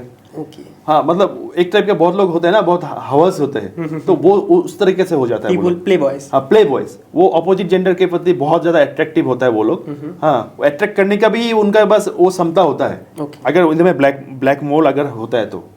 हाँ, लेकिन वीनस माउंट अगर पकड़ लीजिए बहुत इधर पे है, इस जगह पे है, तो वो बच्चे का लाइन होता है, किड्स लाइन होता है। तो किड्स लाइन में किड्स का हेल्थ के ऊपर डिपेंड, मतलब वो ज्यादा होता है। अच्छा, पामिस्ट्री से ये भी पता कर सकते हैं कि फ्यूचर में अगर कोई पेरेंट है या फिर कोई कपल है, उनके कितने बच्चे होंगे, ये भी पता कर सकते हैं? हाँ, बिल्कुल कर सकते हैं। जैसे सभी लोगों को पता है कि इधर से ही पता चलता है, नहीं इससे भी इधर से पता नहीं चलता है। उसके लिए आपको जुपिटर माउंट भी देखना पड़ेगा, वेनस माउंट भी देखना पड़ेगा।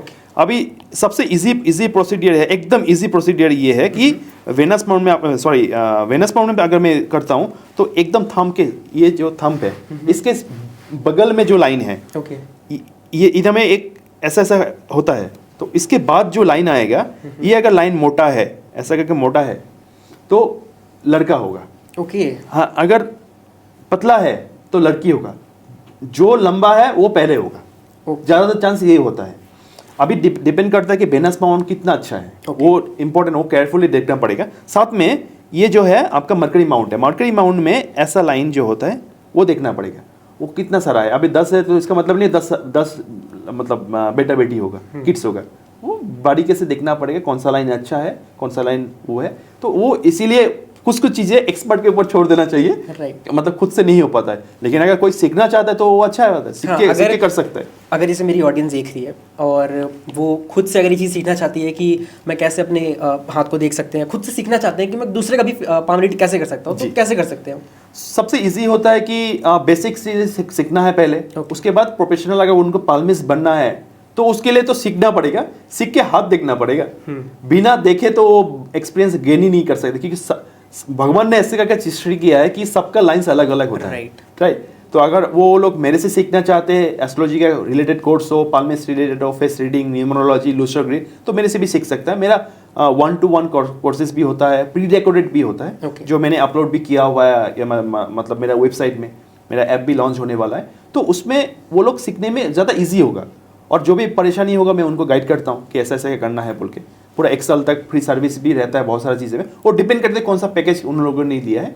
लेकिन सीखना, पाल्मिस्ट्री सीखना बहुत ईजी है, अगर कोई डेडिकेटेडली सीखना चाहते हैं तो। ओके सो अगर आप लोग यहाँ तक वीडियो देख रहे हो तो आई थिंक आपके मन में बहुत सारे सवाल अभी भी होंगे, जो कि ऑब्वियस सी बात है, इस पॉडकास्ट में वो चीज़ कवर नहीं कर सकते उतनी, क्योंकि हमारे पास भी लिमिटेड टाइम होता है। सो अगर आप और भी चीज़ें पामिस्ट्री के बारे में सीखना चाहते हो और डायरेक्ट सर से कनेक्ट होना चाहते हो, आई थिंक इतनी नॉलेज आपको मिल रही है तो आई थिंक बहुत सारे लोग क्यूरियोसिटी में होंगे कि मुझे और सीखना है। स्क्रीन पे सर के नंबर विजिबल होंगे, आप जाके उनसे सीधा कांटेक्ट कर सकते हो एंड आप वो कोर्स को सीख के खुद भी ये चीज़ देख सकते हो और दूसरों का भी आप पाम रीड करना सीख सकते हो कि क्या कांटेक्ट कर सकते हैं वो कहाँ पे। मेरे स्क्रीन पे नंबर जो दिया हुआ है व्हाट्सएप के थ्रू कर सकते हैं, ईमेल कर सकते हैं। अगर मेरा कोर्स खरीदने से पहले उनको कुछ डाउट है वो भी क्लियर करवा दूंगा मैं, क्योंकि मैं चाहता हूं कि सिर्फ कोर्स बेचना मेरा उद्देश्य नहीं है, Right. उनको अच्छा पाल्मिस्ट बनाना मेरा उद्देश्य है। Very. तो अगर वो डिस्कस करना चाहते हैं कि मैं पाल्मिस्ट बनना चाहता हूं तो कौन सा कोर्स लेना है, तो उनको मैं गाइड करूंगा और कोर्स खरीदने के बाद सीखने के बाद भी उनको सर्टिफिकेशन मिलेगा और मैं hand to hand real experience भी उनको सिखाऊंगा कि कैसे करके सीखना चाहिए। Okay. और सीखने के बाद कैसे इम्प्लीमेंट करना चाहिए। जैसे हम भाग्य और कर्म की बात कर ही रहे हैं, तो इसमें जैसे आपने मुझे बताया कि डॉली चाय वाले ने जब बिल गेट्स के साथ कोलैबोरेशन किया तो उसका जो करियर था बहुत स्पाइक हो गया। तो जैसे आप बता रहे हो कि मैं जैसे इंडिविजुअल अगर मैं काम कर रहा हूँ और मेरा भाग्य है कि नॉर्मल भाग्य है कि हाँ इसे थोड़ा स्ट्रगल करना पड़ेगा बट फिर इससे सक्सेस मिलेगी, बट अगर कोई पर्सन है जिसके भाग्य में यही लिखा है कि वो थोड़ी सी मेहनत करेगा उसकी डबल सक्सेस हो जाएगी, तो अगर मैं उसके साथ काम करूँगा तो क्या मेरे पे भी उसका सक्सेस अप्लाई होगा? नहीं, हमेशा ये नहीं होता है। Okay. क्योंकि देखिए भाग्य जरूरी है कर्म को अच्छा करने के लिए, लेकिन कर्म करने के बाद से ही वो भाग्य साथ देता है। ये मैंने आपको एक्सप्लेन कर दिया है। अभी डॉली चाय वाला को जब बिल गेट्स ने उधर में चाय पीने के लिए गया, उनका जो पॉजिटिव वाइब्रेशन था वो एक टाइप का उनका एक भाग्य को एक पुश अप दिया, जिसके वजह से वो ऊपर तक चले गए। अभी डिपेंड करता है कि वो कितना अच्छे से लेके जाते हैं, ताकि यही होता है कर्म। अभी वो अगर कर्म को कंट्रोल नहीं कर पाएंगे तो उनका फिर से जगह बर्बाद हो जाएंगे, या नेक्स्ट जन्म में उनका वो रिजल्ट मिलेगा। बोला जाता है कि ये कलयुग में जो जन्म हुआ है वो इसी जन्म में ही उनको रिजल्ट मिलेगा साहब, नेक्स्ट में जाएगा नहीं। जैसे दूसरा युग से ये वो आता था, राइट? तो कर्म का जितना आपने प्रीवियस कर्म किया है वो सारा फल आपको यही मिलेगा, चाहे वो पॉजिटिव हो चाहे वो नेगेटिव हो। अभी अक्षय कुमार को देख लीजिए, राइट। अक्षय कुमार इतना मेहनती है कि उसका कभी कभी होता है कि उसका भाग्य पूरा साथ नहीं देता है, लेकिन उनका जो हार्डवर्क है वो हार्डवर्क देख के उनको साथ दे देता है। ओके। जैसा भी पैसा तो बना रहा है ना वो, राइट, सक्सेसफुल तो है, राइट, उसमें तो डाउट नहीं है। लेकिन पहले भी अभी जब स्टार्टिंग में आया था तब भी यही हुआ उनके साथ, वो एफर्ट नहीं छोड़े। उनका जो कर्म है वो कभी छोड़ा नहीं, उनका जो हार्डवर्क है। अभी भी वो सुबह 4 बजे 5 बजे उठता है, सुबह 9 बजे सो जाता है, रात को 9 बजे सो जाता है। तो वही है उनका हार्डवर्क, उनका कर्म इतना अच्छा है, भाग्य ऑटोमेटिकली उनको साथ दे रहा है। बिना अच्छे कर्म किए किसी का साथ दे ही नहीं सकता भाग्य जो जितना भी अच्छा लेके आए थोड़ा समय के लिए वो एक्टिवेट रहेगा। ओके, यानी आप ये कह रहे हो कि कर्म अगर इंसान करता है तो उसका फ्यूचर में भाग्य भी चेंज हो सकता है अगर उसका भाग्य उतना कैपेबल नहीं है। बिल्कुल, श्री कृष्ण ने भी वही बोला, भगवान श्री कृष्ण ने भी वही बोला कि अगर आप अच्छा कर्म करते हो तो ही उसका चेंज होने का संभावना है। जैसे हमारा बुखार होता है, बॉडी पेन होता है, हॉस्पिटल जाएंगे तो मेडिसिन देगा, जो डॉल्फिन मेडिसिन देता है या इंजेक्शन देता है, वो क्या है, पेन तो हमारा बॉडी में होता ही है, लेकिन वो इंजेक्शन की वजह से हमें पेन पता नहीं चलता है और हम लोग आराम से पूरा दिन का वर्क भी कर लेते। तो क्या वो भगवान ने साथ दिया, तो भगवान का भी सिग्निफिकेंस वही है ना। जो हमारा जो मॉर्फिन है वो भगवान है, जो भाग्य है वो साथ दिया हमें, तभी जाके वो रिजल्ट मिला हमें। सर जैसे हम बात कर रहे थे अभी बैक स्टेज, तो आपने ना मुझे ये चीज़ बता दी कि आप आसाम से हो एंड अभी मुझे पता चला है कि आसाम में ना इलेक्शंस आ रहे हैं जी। तो आपको एस्ट्रोलॉजिकली क्या देखने को मिल रहा है कि क्या हो सकता है इस चीज़ में? देखिए अभी गूगल में जो डेट ऑफ बर्थ है उसके हिसाब से जो अभी हमारा करंट सीएम है हिमंत बिस्वा शर्मा, हाँ जी, वही नेक्स्ट में आएंगे। हाँ, क्योंकि उनका जो स्ट्रॉन्ग प्लेनेट है वो बहुत एक्टिवेट है अभी। तो अभी उनको तो नेक्स्ट 5 years तक तो कोई हिला भी नहीं पाएंगे और पॉसिबिलिटीज है कि वो नेक्स्ट सेंट्रल गवर्नमेंट में बहुत अच्छा पोस्ट में जाने वाले हैं। जब नेक्स्ट 30s के आसपास, 35 के आसपास वो बहुत अच्छा करेंगे। ठीक है, और यहीं पे अगर हम बात करें तो वेस्ट बंगाल में भी इलेक्शंस होने वाले हैं जी। तो वहाँ के पर्सपेक्टिव से हिसाब से बहुत सारे लोग कह रहे हैं कि इस बार चीज़ें नहीं वैसी जाएंगी, आपको क्या लगता है? मेरे कैलकुलेशन के हिसाब से वही सेम है जो गूगल के डेट ऑफ बर्थ के हिसाब से। अगर मैं कैलकुलेशन करूंगा, अगर वो सही है जो हमारा चीफ मिनिस्टर है करंट ममता बनर्जी, तो मुझे नहीं लगता कि वो आ पाएंगे। हाँ, लेकिन ये भी है कि बीजेपी फट के गवर्नमेंट बना भी नहीं पाएगा। हाँ, तो बहुत सारा चीज़ें हैं जो कंट्रोवर्शियल होने वाला है और चीज़ें बहुत अनरेस्ट होने वाला है। तो लोगों को बहुत प्रिपेयर होकर ही रहना पड़ेगा उसके लिए। मतलब बीजेपी आने का चांसेस बहुत हाई है। Okay, so you mean to say 50-50 chances, ना फिर नॉट 50-50, 70-30, उसके ऊपर ओके, मीन 70। चांसेस तो 100% ही होता है, 100 या 0, राइट। लेकिन मैं बोलूंगा कि 100 ही चांसेस है कि उनका आने का, बीजेपी का। ओके, और क्योंकि उस समय में प्लैनेट्स भी बहुत स्ट्रांग रहेंगे, ओके, क्योंकि जो अप्रैल का महीना है उसमें 15 अप्रैल से लेके 15 मई अप्रोक्स 1-2 दिन आगे पीछे, उसमें सूर्य बहुत हाई रहता है। Okay. और ममता बनर्जी के कुंडली के हिसाब से उनका जो जन्म हुआ है वो जनवरी 15 से लेके 15 उसका मतलब शायद मुझे जितना पता है कि 5 जनवरी के आसपास। तो 5 जनवरी का मतलब ये है कि उनका सूर्य जब था राहु के साथ था, तो ग्रहण योग बना हुआ है। ओके, तो जिसकी वजह से इस बार सूर्य स्ट्रांग में रहेगा, उस समय में उनको रिजल्ट नहीं मिलेगा उस हिसाब से जिस हिसाब से होना चाहिए। ग्रहण की वजह से? ग्रहण नहीं, उनका जन्म के समय में ग्रहण योग था। अच्छा, ठीक अभी है। का नहीं। और अभी सूर्य एक्सल्टेड पोजीशन में रहेगा, बहुत उच्च में रहेगा। तो उच्च में रहने की वजह से वो सूर्य को सरप्राइज कर देगा और उनको रिजल्ट नहीं मिलेगा अच्छे से। ओके, अभी इलेक्शन की बात करी है तो सबसे मेन आता है हमारे मोदी जी, ठीक है, प्राइम मिनिस्टर के इलेक्शंस। तो उसमें आपको क्या लग रहा है कि आने वाले टाइम में बहुत सारे लोगों के मैंने जो रील्स देखी हैं वहाँ पे काफ़ी सारे कंसेप्शंस हैं कि Yogi ji next prime minister बनेंगे, कुछ लोग कह रहे हैं अमित शाह बनेंगे। तो आपके एस्ट्रोलॉजिकली अगर आप देख रहे हो बर्थ डेट और इन सब चीज़ों के बारे में, तो क्या आपको दिख रहा है? पहला बात है कि नेक्स्ट पीएम जो होगा वो योगी जी बनने का चांसेस 90% है। ओके, अभी देखिए प्राइम मिनिस्टर बनने का 2-3-4 कैंडिडेट होता है। ठीक है, जैसे अभी अमित शाह हो गए होम मिनिस्टर, अभी मैंने शिवराज चौहान का भी देखा है जो कि जो मध्य प्रदेश का सीएम है, उनका भी चांसेस है। ओके, लेकिन अगर योगी से कंपेयर करेंगे तो उनका चांसेस कम है। ओके, तो अगर ऐसा भी देखा जा रहा है कि 29 में री इलेक्शन हुए, तो मुझे लगता है उससे पहले ही जो आदित्य योगीनाथ जो आएंगे वो पहले ही आ जाएंगे। ओके, 27 में ही चांसेस ज़्यादा है, इलेक्शन से पहले ही उनका पोस्टिंग हो जाएगा पीएम, ऐसा पॉसिबिलिटीज है। क्योंकि मंगल का महादशा भी खत्म होने वाला है पृथ्वी का। अच्छा, आप बोल रहे हो कि इलेक्शन से पहले उनको पोस्टिंग मिल जाएगी, तो कोई ऐसा इंसिडेंट होगा, कुछ सिनेरियो ऐसा क्रिएट होगा तभी होगा ये? हो सकता है, ये पॉसिबिलिटीज है। वो हेल्दी रहेंगे, हमारा पीएम जो अभी करंट पीएम है वो हेल्दी रहेंगे। लेकिन ग्रह यही बता रहा है कि 27 में चांसेस है प्रोबेबल, और अगर वो नहीं भी होते हैं उस समय में तो ये पॉसिबिलिटीज है कि वो नेक्स्ट पीएम योगी आदित्यनाथ ही बनने का चांसेस 99% है। यानी आप ये कह रहे हो कि जो 2029 में है इलेक्शंस, जी। उसके पहले ही कोई ऐसा योग या फिर ऐसे कुछ सिनेरियोज बनेंगे जिससे योगी जी को प्राइम मिनिस्टर बनना पड़ेगा। राइट। और दूसरा कैंडिडेट शिवराज चौहान बनने का 1%, अगर उनके अलावा कोई अगर बनना चाहते, क्योंकि मुझे लगता है योगी आदित्यनाथ कहीं पे ऑब्जेक्शन करेंगे खुद से कि मुझे नहीं बनना है, ऐसा कर सकते। अगर वो नहीं करते तो शिवराज चौहान बनने का चांसेस है, अगर बीजेपी उनको कैंडिडेट खड़ा करते तो। Okay, right. अगर अमित शाह बनेंगे तो हो सकते उस हिसाब से रिजल्ट ना मिले जिस हिसाब से अभी वो अच्छे से होम मिनिस्टर का पोस्ट संभाल रहे हैं। सर अभी जैसे सिचुएशन चल रही है, और अभी जो हमारा आज का डेट जो पॉडकास्ट रिलीज़ होगा, आई थिंक उसके पहले जैसे आज मोदी जी ने एक संसद में ये चीज़ बोली है कि कुछ लॉकडाउन जैसी सिचुएशन, जिसे एनर्जी लॉकडाउन कहते हैं, वो चीज़ें होने वाली है। तो क्या लग रहा है आपको आने वाले टाइम में ये वॉर की जो सिचुएशन है, जो वर्ल्ड में इतना क्योस हो रहा है, इतनी सारी चीज़ें हो रही हैं, ट्रम्प ने भी काफ़ी सारी चीज़ें बोली हैं, काफ़ी देश के बड़े बड़े लोगों ने भी बोला है, कुछ देश के कई भी प्राइम मिनिस्टर्स हैं वो अब नहीं है हमारे बीच में, ऐसी चीज़ें आ रही हैं। तो क्या लग रहा है आपको आने वाले टाइम में, क्या ये सिचुएशन और वर्स्ट होंगी या फिर और थोड़ी बेटर होने के चांसेस है? ओके, पहला चीज़ है कि हमारे जो प्रधानमंत्री है कुछ बोला है तो कुछ सोच के ही बोला है। बिल्कुल। तो हम लोग को पैनिक नहीं होना है, पैनिक नहीं हो के चीज़ें स्टेबलाइज करके खर्चा कम करके रहना है, क्योंकि आगे सिचुएशन और टफ होगा।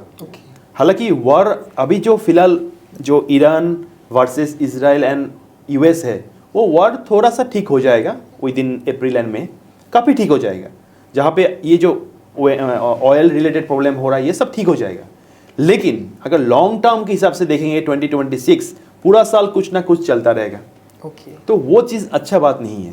ये भी देखने को मिल सकता है कि अप्रैल में कोई नया लीडर चेंज होने की पॉसिबिलिटीज है। हाँ, वेस्ट एशिया एंड एशिया दोनों जगह में चेंजेस होने के चांसेस है। तो ये भी एक पॉसिबिलिटीज है एज पर एस्ट्रोलॉजिकल फैक्ट्स। अभी अगर वर्ल्ड वॉर 3 के बारे में देखेंगे तो वर्ल्ड वॉर 3 तो जरूर होगा। 2029 से 2032 तक वर्ल्ड वॉर 3 का पीक लेवल रहेगा। तो क्या इस वर्ल्ड वॉर जो आप बता रहे हैं, जैसे अभी दूसरे देश काफ़ी ज़्यादा इन्वॉल्व है, तो क्या इंडिया भी इसमें इन्वॉल्व होता दिख रहा है? इंडिया इन्वॉल्व इनडायरेक्टली होगा। अभी नहीं, बाद में। अभी जो वर्ल्ड है उसको मैं वर्ल्ड वॉर 3 में काउंट नहीं कर रहा हूँ मेरे हिसाब से।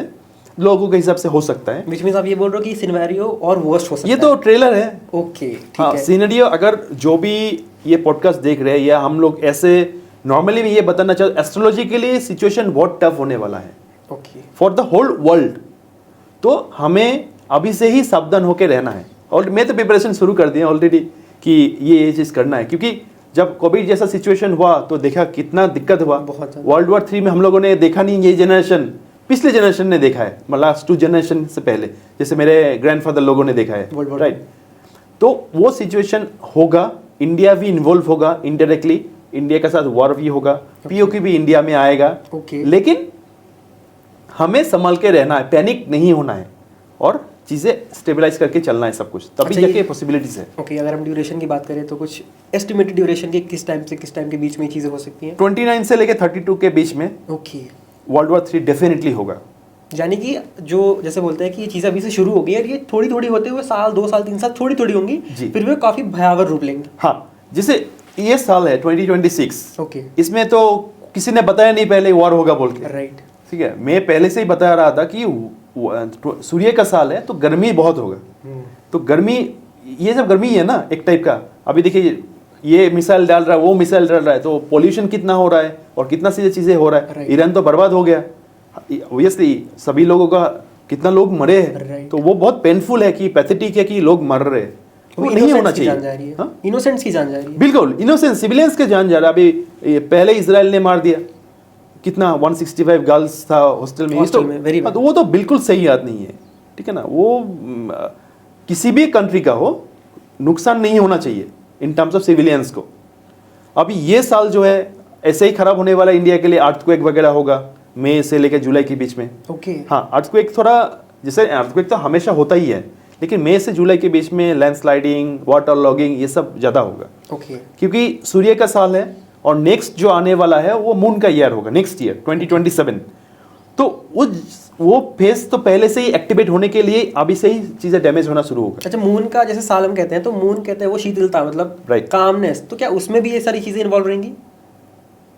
ये मून जो है शांत प्लेनेट है, राइट। Okay, yes. लेकिन ऐसा हमेशा जरूरी नहीं कि वो बहुत शांति रहेगा, वो रेड मून भी कभी कभी होता है। राइट। तो उसका प्रभाव जो रहेगा वो दिखेगा 2027 में। Okay. लेकिन 26 से 27 ज़्यादा बेटर होगा। अच्छा, हम जैसे वॉर की बात कर रहे हैं तो इसमें एक टर्म आता है बैंक्स के बारे में, और बहुत ज़्यादा कंट्रोवर्सी रहती है कि भाई अगर वर्ल्ड वॉर 3 की सिचुएशन आती है तो बहुत सारी वीडियोस बन चुकी हैं कि अपने बैंक से अपने पैसे निकाल लो। कुछ पॉडकास्ट भी हुए हैं जिसमें लोगों ने बोला है कि बैंक से अपने पैसे निकाल लो, बैंक फ्रीज होने के चांसेस हैं। तो क्या आने वाले टाइम में ऐसा कुछ दिख रहा है कि ऐसा कुछ नहीं होगा, ऐसा कुछ नहीं होगा? 100% कुछ नहीं होगा। Okay. मैं इन टर्म्स ऑफ मेरा खुद का नॉलेज की हिसाब से नहीं बोल रहा हूँ, मैं एस्ट्रोलॉजिकली बता रहा हूँ। कुछ नहीं होने वाला ऐसा। पहला बात है कि अभी बृहस्पति एक्सोल्टेड पोजीशन में आने वाला है। Okay. लास्ट ईयर 2 महीने के लिए था, अभी फिर से जून 1 से 2026 से लेके जून 2027 तक रहेगा। उस समय में लोग पैसा भी बनाएंगे बहुत ज्यादा। Okay. इसका रीजन है कि बृहस्पति 12 साल में एक ही बार उस घर में आता है, और जब भी आता है बहुत पैसा देता है सभी को। Okay. तो पैसा तो आएगा ही सबके पास। लोग मरे, ये करे, वो तो नहीं होना चाहिए, लेकिन पैसा लोग बनेगा।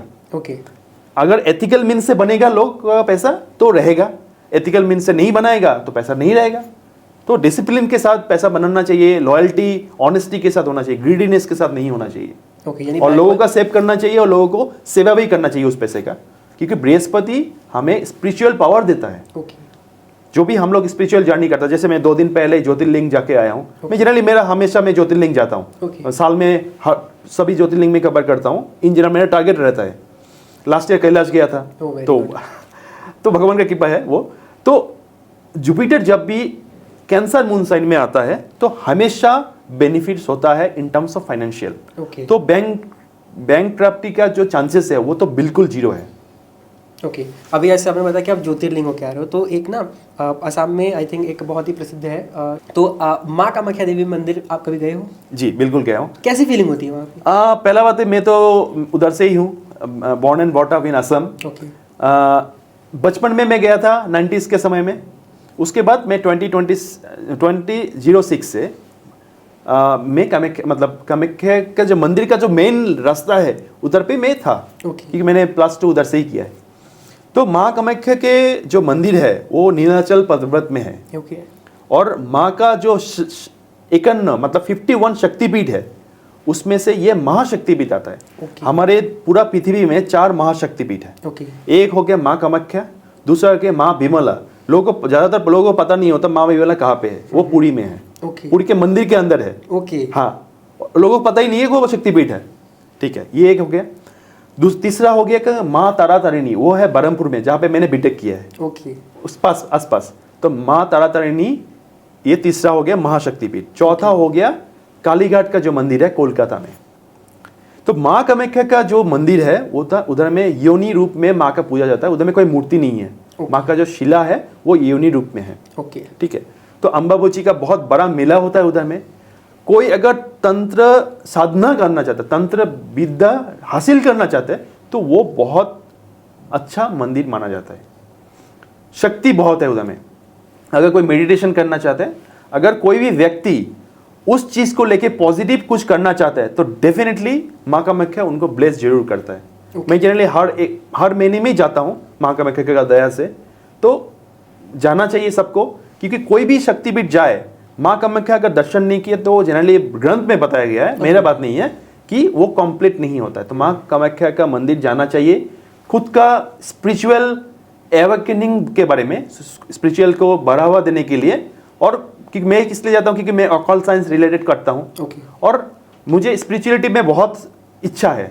मैं कृष्ण का भी भक्त हूँ और मैं लोगों को गाइड भी करना चाहता हूँ कि भगवान का सिग्निफिकेंस क्या है और भगवान को जोड़ना चाहिए। क्योंकि ये जनरेशन में वही बचेगा, जैसे वर्ल्ड वॉर 3 में वही बचेगा जो भगवान का शरण में है। Right, totally. ठीक है, भगवान ही बचेगा। जो करप्शन कर रहा है, जो ग्रीडीनेस है, वो बचेगा ही नहीं, पॉसिबल ही नहीं है। अच्छा, जैसे हम माँ कामाख्या देवी मंदिर के बारे में बात कर रहे हैं, तो अगर कोई नया पर्सन है जो कभी वहाँ पे विजिट नहीं किया है और अगर वो वहाँ पे जाता है और वहाँ पे अगर वो साधना करता है, पूजा आराधना करता है, तो उसकी लाइफ में क्या क्या चेंजेस आने देखने मिलते हैं? पहला बात है कि कोई भी मंदिर अगर हम लोग जाते हैं, ज़्यादातर लोग अभी तक रील्स बनाने के लिए जाते हैं। राइट। मंदिर में जाइए, लास्ट में फोटो खींचिए, लेकिन वो फोटो का दिमाग में नहीं लाना है। अगर वो मन से जाएगा, मन से भगवान का प्रार्थना करेगा, तो हमारा जो भी डिजायर्स है, क्योंकि डिजायर्स फुलफिल करने का बहुत बड़ा ताकत है माँ कामाख्या का। ये प्रूवन है। ठीक है, प्रूवन। अभी देखिए, अगर जो हमारा सीएम है वो भी जाएगा कुछ दिन के बाद, इलेक्शन से पहले 100%। किसी को अगर ईगो को कमाना है, सप्रेस करना है, तो जरूर जाना चाहिए। और माँ का आशीर्वाद चाहिए तो जाना ही चाहिए। तो लोगों लाइफ में एक पाथ चाहिए। अगर आपको स्पिरिचुअल पावर चाहिए तो माँ कामाख्या का साधना करने से वो इजी हो जाता है। अच्छा, वहाँ पे हम अगर बात करते हैं माँ कामाख्या देवी मंदिर के बारे में, तो वहाँ पे ना बलि देने की एक प्रथा है। तो आप उसके बारे में थोड़ा सा ऑडियंस को बताइए कि कैसे वो कर सकते हैं, क्या है वो प्रोसेस, और क्या वहाँ पे सच में बलि देते हैं कि सिर्फ एक कंसेप्शन है? लोगों का ये एक मान्यता था पहले, मान्यता अभी भी है, कि बहुत लोग बोलते हैं कि मेरा ये हो जाएगा तो मैं ये दूंगा। तो माँ कामाख्या में जो बलि का प्रथा है वो अभी से नहीं, प्राचीन युग से है। ओके। तो ये हम लोग को माँ को प्रसन्न करने के लिए किया जाता था। लेकिन अभी जनरली एनिमल सेक्रीफाइस जनरली हम लोग एंटरटेन नहीं करते, इसीलिए लोग अब देखेंगे उधर में जाने से भी बकरा जो है ना, उधर में जाने के बाद छोड़ देते हैं। राइट, वही मैं आपसे पूछने वाला था। वो हमेशा नहीं होता है, वो कभी कभी उधर में भगवान को अर्पित किया जाता है, भोग दिया जाता है। और जैसे पिजियन है, पिजियन भी बलि होता था बहुत पहले। ओके। हाँ, तो अभी उधर में जाएंगे ना, पिजियन ही पिजियन है। तो उधर में लोग जैसा विश जो है फुलफिल हो गया, तो उधर में पिजियन जाके छोड़ देता है। ओके। हाँ, व्हाइट पिजियन उधर में बहुत डिमांड है। तो ये सब चीज़ें उधर में होता है। यानी पहले लोग एक्चुअल में बलि चढ़ाते थे, बट अभी जैसे इन सब चीज़ों के बारे में लोग जागरूक हो रहे धीरे धीरे, तो वो उस एनिमल को वहाँ ले जाते हैं, माँ को अर्पित करते हैं, and then they leave it. हाँ, लीव इट। उधर में वो गले में एक लाल कपड़ा बांध के, ताकि वो उसको किसी को टच ना करे। वो उसको लेके जाकर बेच देगा ना, नहीं तो वो अगर बंदा रहेगा तो कोई टच नहीं करेगा उसको। ओके, यानी कि माँ को ये अर्पित हो चुका है। जी। अच्छा, मैंने ये चीज़ भी नोटिस करी है कि कुछ रील्स मैंने देखी है, उसमें ये बोलते हैं कि माँ इस ऐसे भोग को स्वीकार नहीं करती, बट उनके साथ जो गण है उनके, जो और जैसे हम कहते हैं ना, जो भी एंटिटीज है उनके साथ, उनको तो फीड करने के लिए कुछ ना कुछ चाहिए, तो उसके लिए वो भोग लगाया जाता है। क्या ये सच है? बिल्कुल बिल्कुल। माँ तो माँ है, वो कभी नहीं चाहेंगे कि किसी का सेक्रीफाइस हो। राइट। तो यही बात है। जैसे हम माँ कामाख्या देवी मंदिर के बारे में बात कर रहे हैं तो उसमें ना मैंने बहुत सारे लोगों की रील्स देखी है कि वो ऐसी जगह जहाँ पे तंत्र प्रैक्टिसेस बहुत ज़्यादा प्रबल होती हैं, बहुत ज़्यादा पावरफुल होती हैं, तो उसके पीछे का क्या सिग्निफिकेंस है? पहला बात है कि आप जो बोल रहे ब्लैक मैजिक का, राइट, ब्लैक मैजिक बोल के कुछ उधर में होता ही नहीं है। ओके, हाँ, उधर में तंत्र विद्या करने का वो एक जगह है ओके, जहाँ पे हम लोग अगर मेडिटेशन करते हैं या कोई भी पूजा करते हैं तो वो सफल होने का चांसेस ज़्यादा होता है। ओके, ब्लैक मैजिक जो है वो तो कहीं भी कोई भी कर सकता है, कहीं भी बैठ के भी कर सकता है। उसके लिए तो माँ कामाख्या मंदिर जाके ही करना है ऐसा कोई जरूरी नहीं है। जो अम्बाबुची का समय जो होता है, जो जून 22 से लेके 25 तक रहता है हर साल, एक दिन आगे पीछे हो सकता है, लेकिन जनरली वो ज़्यादा डिफरेंस नहीं होता है। ओके, उस समय में लोग जाके पूजा पाठ करते हैं, अपना जो पावर है, तंत्र विद्या है, उसको और ज़्यादा स्ट्रांग बनाते हैं। ओके, जी, उसको लोग पॉजिटिवली यूज भी करते हैं, निगेटिवली यूज भी करते हैं, लेकिन ब्लैक मैजिक बोल के उधर में कोई मतलब प्रश्रय नहीं देता है कि हाँ ये करो बोल के आके, ऐसा कुछ नहीं है। और बहुत सारे लोग जो तंत्र कर रहे हैं वहाँ पे और अपनी अपनी वीडियोस भी बना रहे हैं कि वहाँ पे बैठ के वो ये चीज़ कहते हैं कि अगर किसी को वशीकरण करवाना हो या फिर किसी को ब्लैक मैजिक है तो ये सारी चीज़ें वो एक प्रमोशनल वे में लेके चलते हैं कि वहाँ पे अगर कोई पर्सन इन चीज़ों के बारे में बात कर रहा है तो वो सच में एक बहुत ही प्रसिद्ध होगा या फिर उसके पास पावर बहुत अच्छी होगी। तो इसके लिए थोड़ा ऑडियंस के पास जो मिसकंसेप्शन है कि वहाँ पे अगर कोई पूजा कर रहा है वो इन सब चीज़ों के बारे में बात कर रहा है, तो क्या ये सही है? पहला बात है, मैंने पहले ही बोला है, ब्लैक मैजिक कोई उधर में कोई एडवर्टाइज नहीं होता है। Okay. ये लोग बोल बोल के किया है कि बसीकरण होता है बोल के। जैसे मैंने बताया, बसीकरण तो कहीं भी हो सकता है ना, वो आपको माँ कामाख्या का मंदिर ही भी जाना है। Right. वो मंदिर में इसलिए लोग करते हैं या जाते हैं या अपना जो पावर है उसको बढ़ाने जाते हैं क्योंकि वो महाशक्तिपीठ है। Okay. वो 51 शक्तिपीठ में सबसे ऊपर आता है। आप अगर गूगल में सर्च करेंगे तो सबसे पहले माँ कामाख्या का ही नाम आएगा। Right. क्योंकि वो इतना पावरफुल है, थोड़ा बहुत पावरफुल नहीं, माँ बहुत पावरफुल है, क्योंकि वो एक अलग ही कॉन्सेप्ट है जो माँ कामाख्या का उधर में है। आप खुद जाके भी पूजा कर सकते हैं, आप एक बार जाइए, खुद से पता चल जाएगी उधर में कुछ नहीं है, सब कुछ लीगली चलता है उधर में, इलीगली आप कुछ कर भी नहीं पाएंगे। अभी से 2000 साल पहले करता था कोई तो उसका जो वो लेके चलता रहा कि हाँ ब्लैक मैजिक होता है, ये होता है, वशीकरण होता है। वशीकरण तो कोई भी कहीं पे भी किसी भी मंदिर में बैठ के कर सकता है। उधर में जाते हैं कि लोग अपना तंत्र विद्या जो है, अपना जो नॉलेज है उसको बढ़ाने के लिए। ओके, वैसे इसमें मेरे को एक क्वेश्चन है, जैसे माँ कामाख्या देवी मंदिर है तो वहाँ पे ये भी है कि जैसे उनकी जो प्रतिमा है उनके पैरों के नीचे शिव जी रहते हैं, ऐसा कोई सीन है? नहीं तो कोई दूसरा मंदिर है जैसे कहते हैं अपने पैरों के नीचे शिव जी रहते हैं और एक विष्णु जी साइड में और लेफ्ट साइड में नहीं, ऐसा कोई सीन नहीं है। चलें, एक चीज़ मैं ऐड कर देता हूँ। हाँ, माँ कामाख्या का मंदिर जो है वो प्रसिद्ध ये है कि वो महाविद्या जो मंदिर है, मतलब 10 मंदिर एक साथ है। ओके, माँ कामाख्या के मंदिर के अंदर माँ कामाख्या माँ है, माँ लक्ष्मी है, माँ सरस्वती है और बाकी और 7 माँ हैं, जैसे बगलमुखी माँ, ये सब है। इसीलिए वो मंदिर इतना फेमस है। इसीलिए वो मंदिर में जाने से एक अलग ही वाइब्रेशन मिलता है जो बाकी मंदिर से अलग है। हालांकि ऑब्वियसली सब मंदिर का सिग्निफिकेंस अलग होता है, लेकिन उसमें आप जाएंगे तो जरूर आपको तुरंत आपको पता चलेगा कि हाँ एनर्जी, आपको ऑरा जो है वो हाई रहता है। ओके, नवरात्रि के बारे में भी बोल सकते हैं आप। 15 डेज 16 डेज 15 डेज होता है, ठीक है। जैसे हम अभी रिसेंटली नवरात्रि है तो नवरात्रि जैसी बीत गई तो जनरली हम ये देखते हैं कि जो नवरात्रि है वो मेनली 9 दिन की होती है। बट जैसे मैंने भी काफ़ी रिसर्च करी, R&D करने के बाद मुझे ये चीज़ पता चला है कि माँ कामाख्या देवी का जो मंदिर है वहाँ पे नवरात्रि 15 दिन की होती है। तो इसके पीछे का क्या सिग्निफिकेंस है? पहला कि वो नवमी से, कृष्ण पक्ष का नवमी से लेकर शुक्ल पक्ष का नवमी तक होता है। ओके, हाँ, इसीलिए तो माँ कामाख्या का मंदिर इतना फेमस है। वो 15 दिन का होता है और पहला जो हर एक दिन माँ कुमारी का पूजा होता है। उधर में कुमारी का मतलब है बच्चे, लेस देन 10 ईयर्स का जो बच्चे हैं, गर्ल्स है, उनका पूजा होता है। पहला दिन 1, दूसरा दिन 2, तीसरा दिन 3, 15 दिन में 15 बच्चे का पूजा एक साथ होता है और उसके बाद वो बच्चे को लेके सभी जगह में घुमाते रहते हैं। तो वो एक अलग ही सिग्निफिकेंस होता है और बहुत पॉजिटिवली होता है वो। तो यहाँ तक की कॉन्वर्सेशन आई थिंक बहुत ही ज़्यादा इंटरेस्टिंग थे, ऑडियंस को भी बहुत ही ज़्यादा मज़ा आ रहा होगा इस चीज़ को सुनने में और चीज़ें बहुत सारी सीखने को मिलेगी। आई नो इस पॉडकास्ट में आपको बहुत सारी चीज़ें सीखने को मिली है, but I am very sorry, एक टाइम ड्यूरेशन होता है हमारे पास भी। कमेंट सेक्शन में जाके फटाफट से बता दो कि यहाँ तक मैंने पॉडकास्ट देखा। पहले कि अगर मेरे से कोई भी कंसल्ट लेना चाहते हैं, अपने भाग्य के बारे में जानना चाहते हैं और अभी क्या करना है, फ्यूचर में क्या करना है, तो उसके लिए मुझे डायरेक्टली मेरा वेबसाइट में जा सकता है, डिस्क्रिप्शन में दिया हुआ है और मेरे मोबाइल नंबर पे व्हाट्सएप में भी कांटेक्ट करके बता सकते हैं। Okay. मैं एस्ट्रोलॉजी रिलेटेड जो भी टॉपिक है उसके बारे में उनको बताता हूँ, या पाल्मिस्ट्री हो गया, या face reading, numerology, home visit भी करता हूँ, लोगों के रिकमेंड के ऊपर डिपेंड करता है। Okay. उसका हर एक सर्विस का अलग अलग चार्जेस होता है, तो उसके हिसाब से अगर कोई भी अपना भाग्य के बारे में क्या करना है, क्या करने से अच्छा हो, उसके लिए कंसल्टेशन करना है तो डेफिनेटली मुझे कांटेक्ट कर सकते हैं। और कोई अगर सीखना चाहता है तो डेफिनेटली मैं 25 का ईयर्स का जो एक्सपीरियंस है मेरे पास वो मैं शेयर करता हूँ कि हाँ ऐसा करके ये सीखना चाहिए। 1-to-1 भी सिखाता हूँ, ग्रुप में भी सिखाता हूँ, और प्री रिकॉर्डेड कोर्सेज भी है जहाँ पे लोग आराम से लॉगिन करके अपना पेमेंट करने के बाद आराम से सीख सकते हैं। और उसके बाद भी जो गाइडेंस होता है, जितना मुझे संभव है मैं उनको हेल्प करता हूँ, ताकि वो भी एक अच्छा पाल्मिस्ट, एस्ट्रोलॉजर और न्यूमरोलॉजिस्ट, और अगर कुछ अलग टॉपिक का भी कुछ एक्सपर्टीज उनको हासिल करना है ताकि वो आगे जाके इम्प्लीमेंट करें, वो भी मैं कोशिश करता हूँ कि उनको गाइड करने के लिए।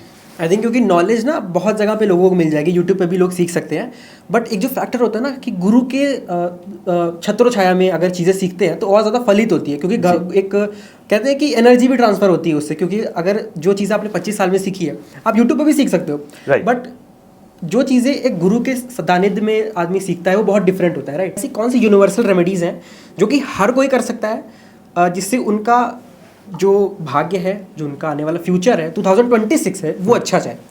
पहला बात है कि ये सूर्य का साल है, तो सूर्य को प्रे कर सकते हैं। सूर्य तो सभी देखते हैं, Right. कोई बिलीव करे नहीं करे, सूर्य सबके लिए है, राइट। तो सूर्य को स्ट्रांग करना चाहिए 2026 में सक्सेस पाने के लिए। ठीक है। और अगर मंत्र चैंटिंग कोई करता है, उनका हाथ, किसी का हाथ देखने का भी जरूरत नहीं है। ओके। अगर मंत्र चैंटिंग करता है, कोई भी मंत्र चैंटिंग करता है प्लेनेट के हिसाब से, जिस हिसाब से सक्सेस चाहिए, जैसे सन का ईयर है तो ओम राम रेम रोम सा सूर्याय नमः, Okay. ओम घृणी सूर्याय नमः, ये मंत्र अगर आप चैंट करते हैं तो ऑटोमेटिकली सन एक्टिवेट होता है। Okay. और अगर किसी को जेमस्टोन पहनना है तो वो जेमस्टोन के लिए तो एक्सपर्ट को एडवाइस करना पड़ेगा, क्योंकि उसके बिना वो पॉसिबल नहीं है। ओके। और अगर बिजनेस रिलेटेड कुछ करना है तो उसके लिए जुपिटर एंड मरकरी को स्ट्रॉन्ग करना जरूरी है। Okay. तब जाके वो सक्सेस मिलेगा, और सिर्फ पैसा आएगा और जाएगा।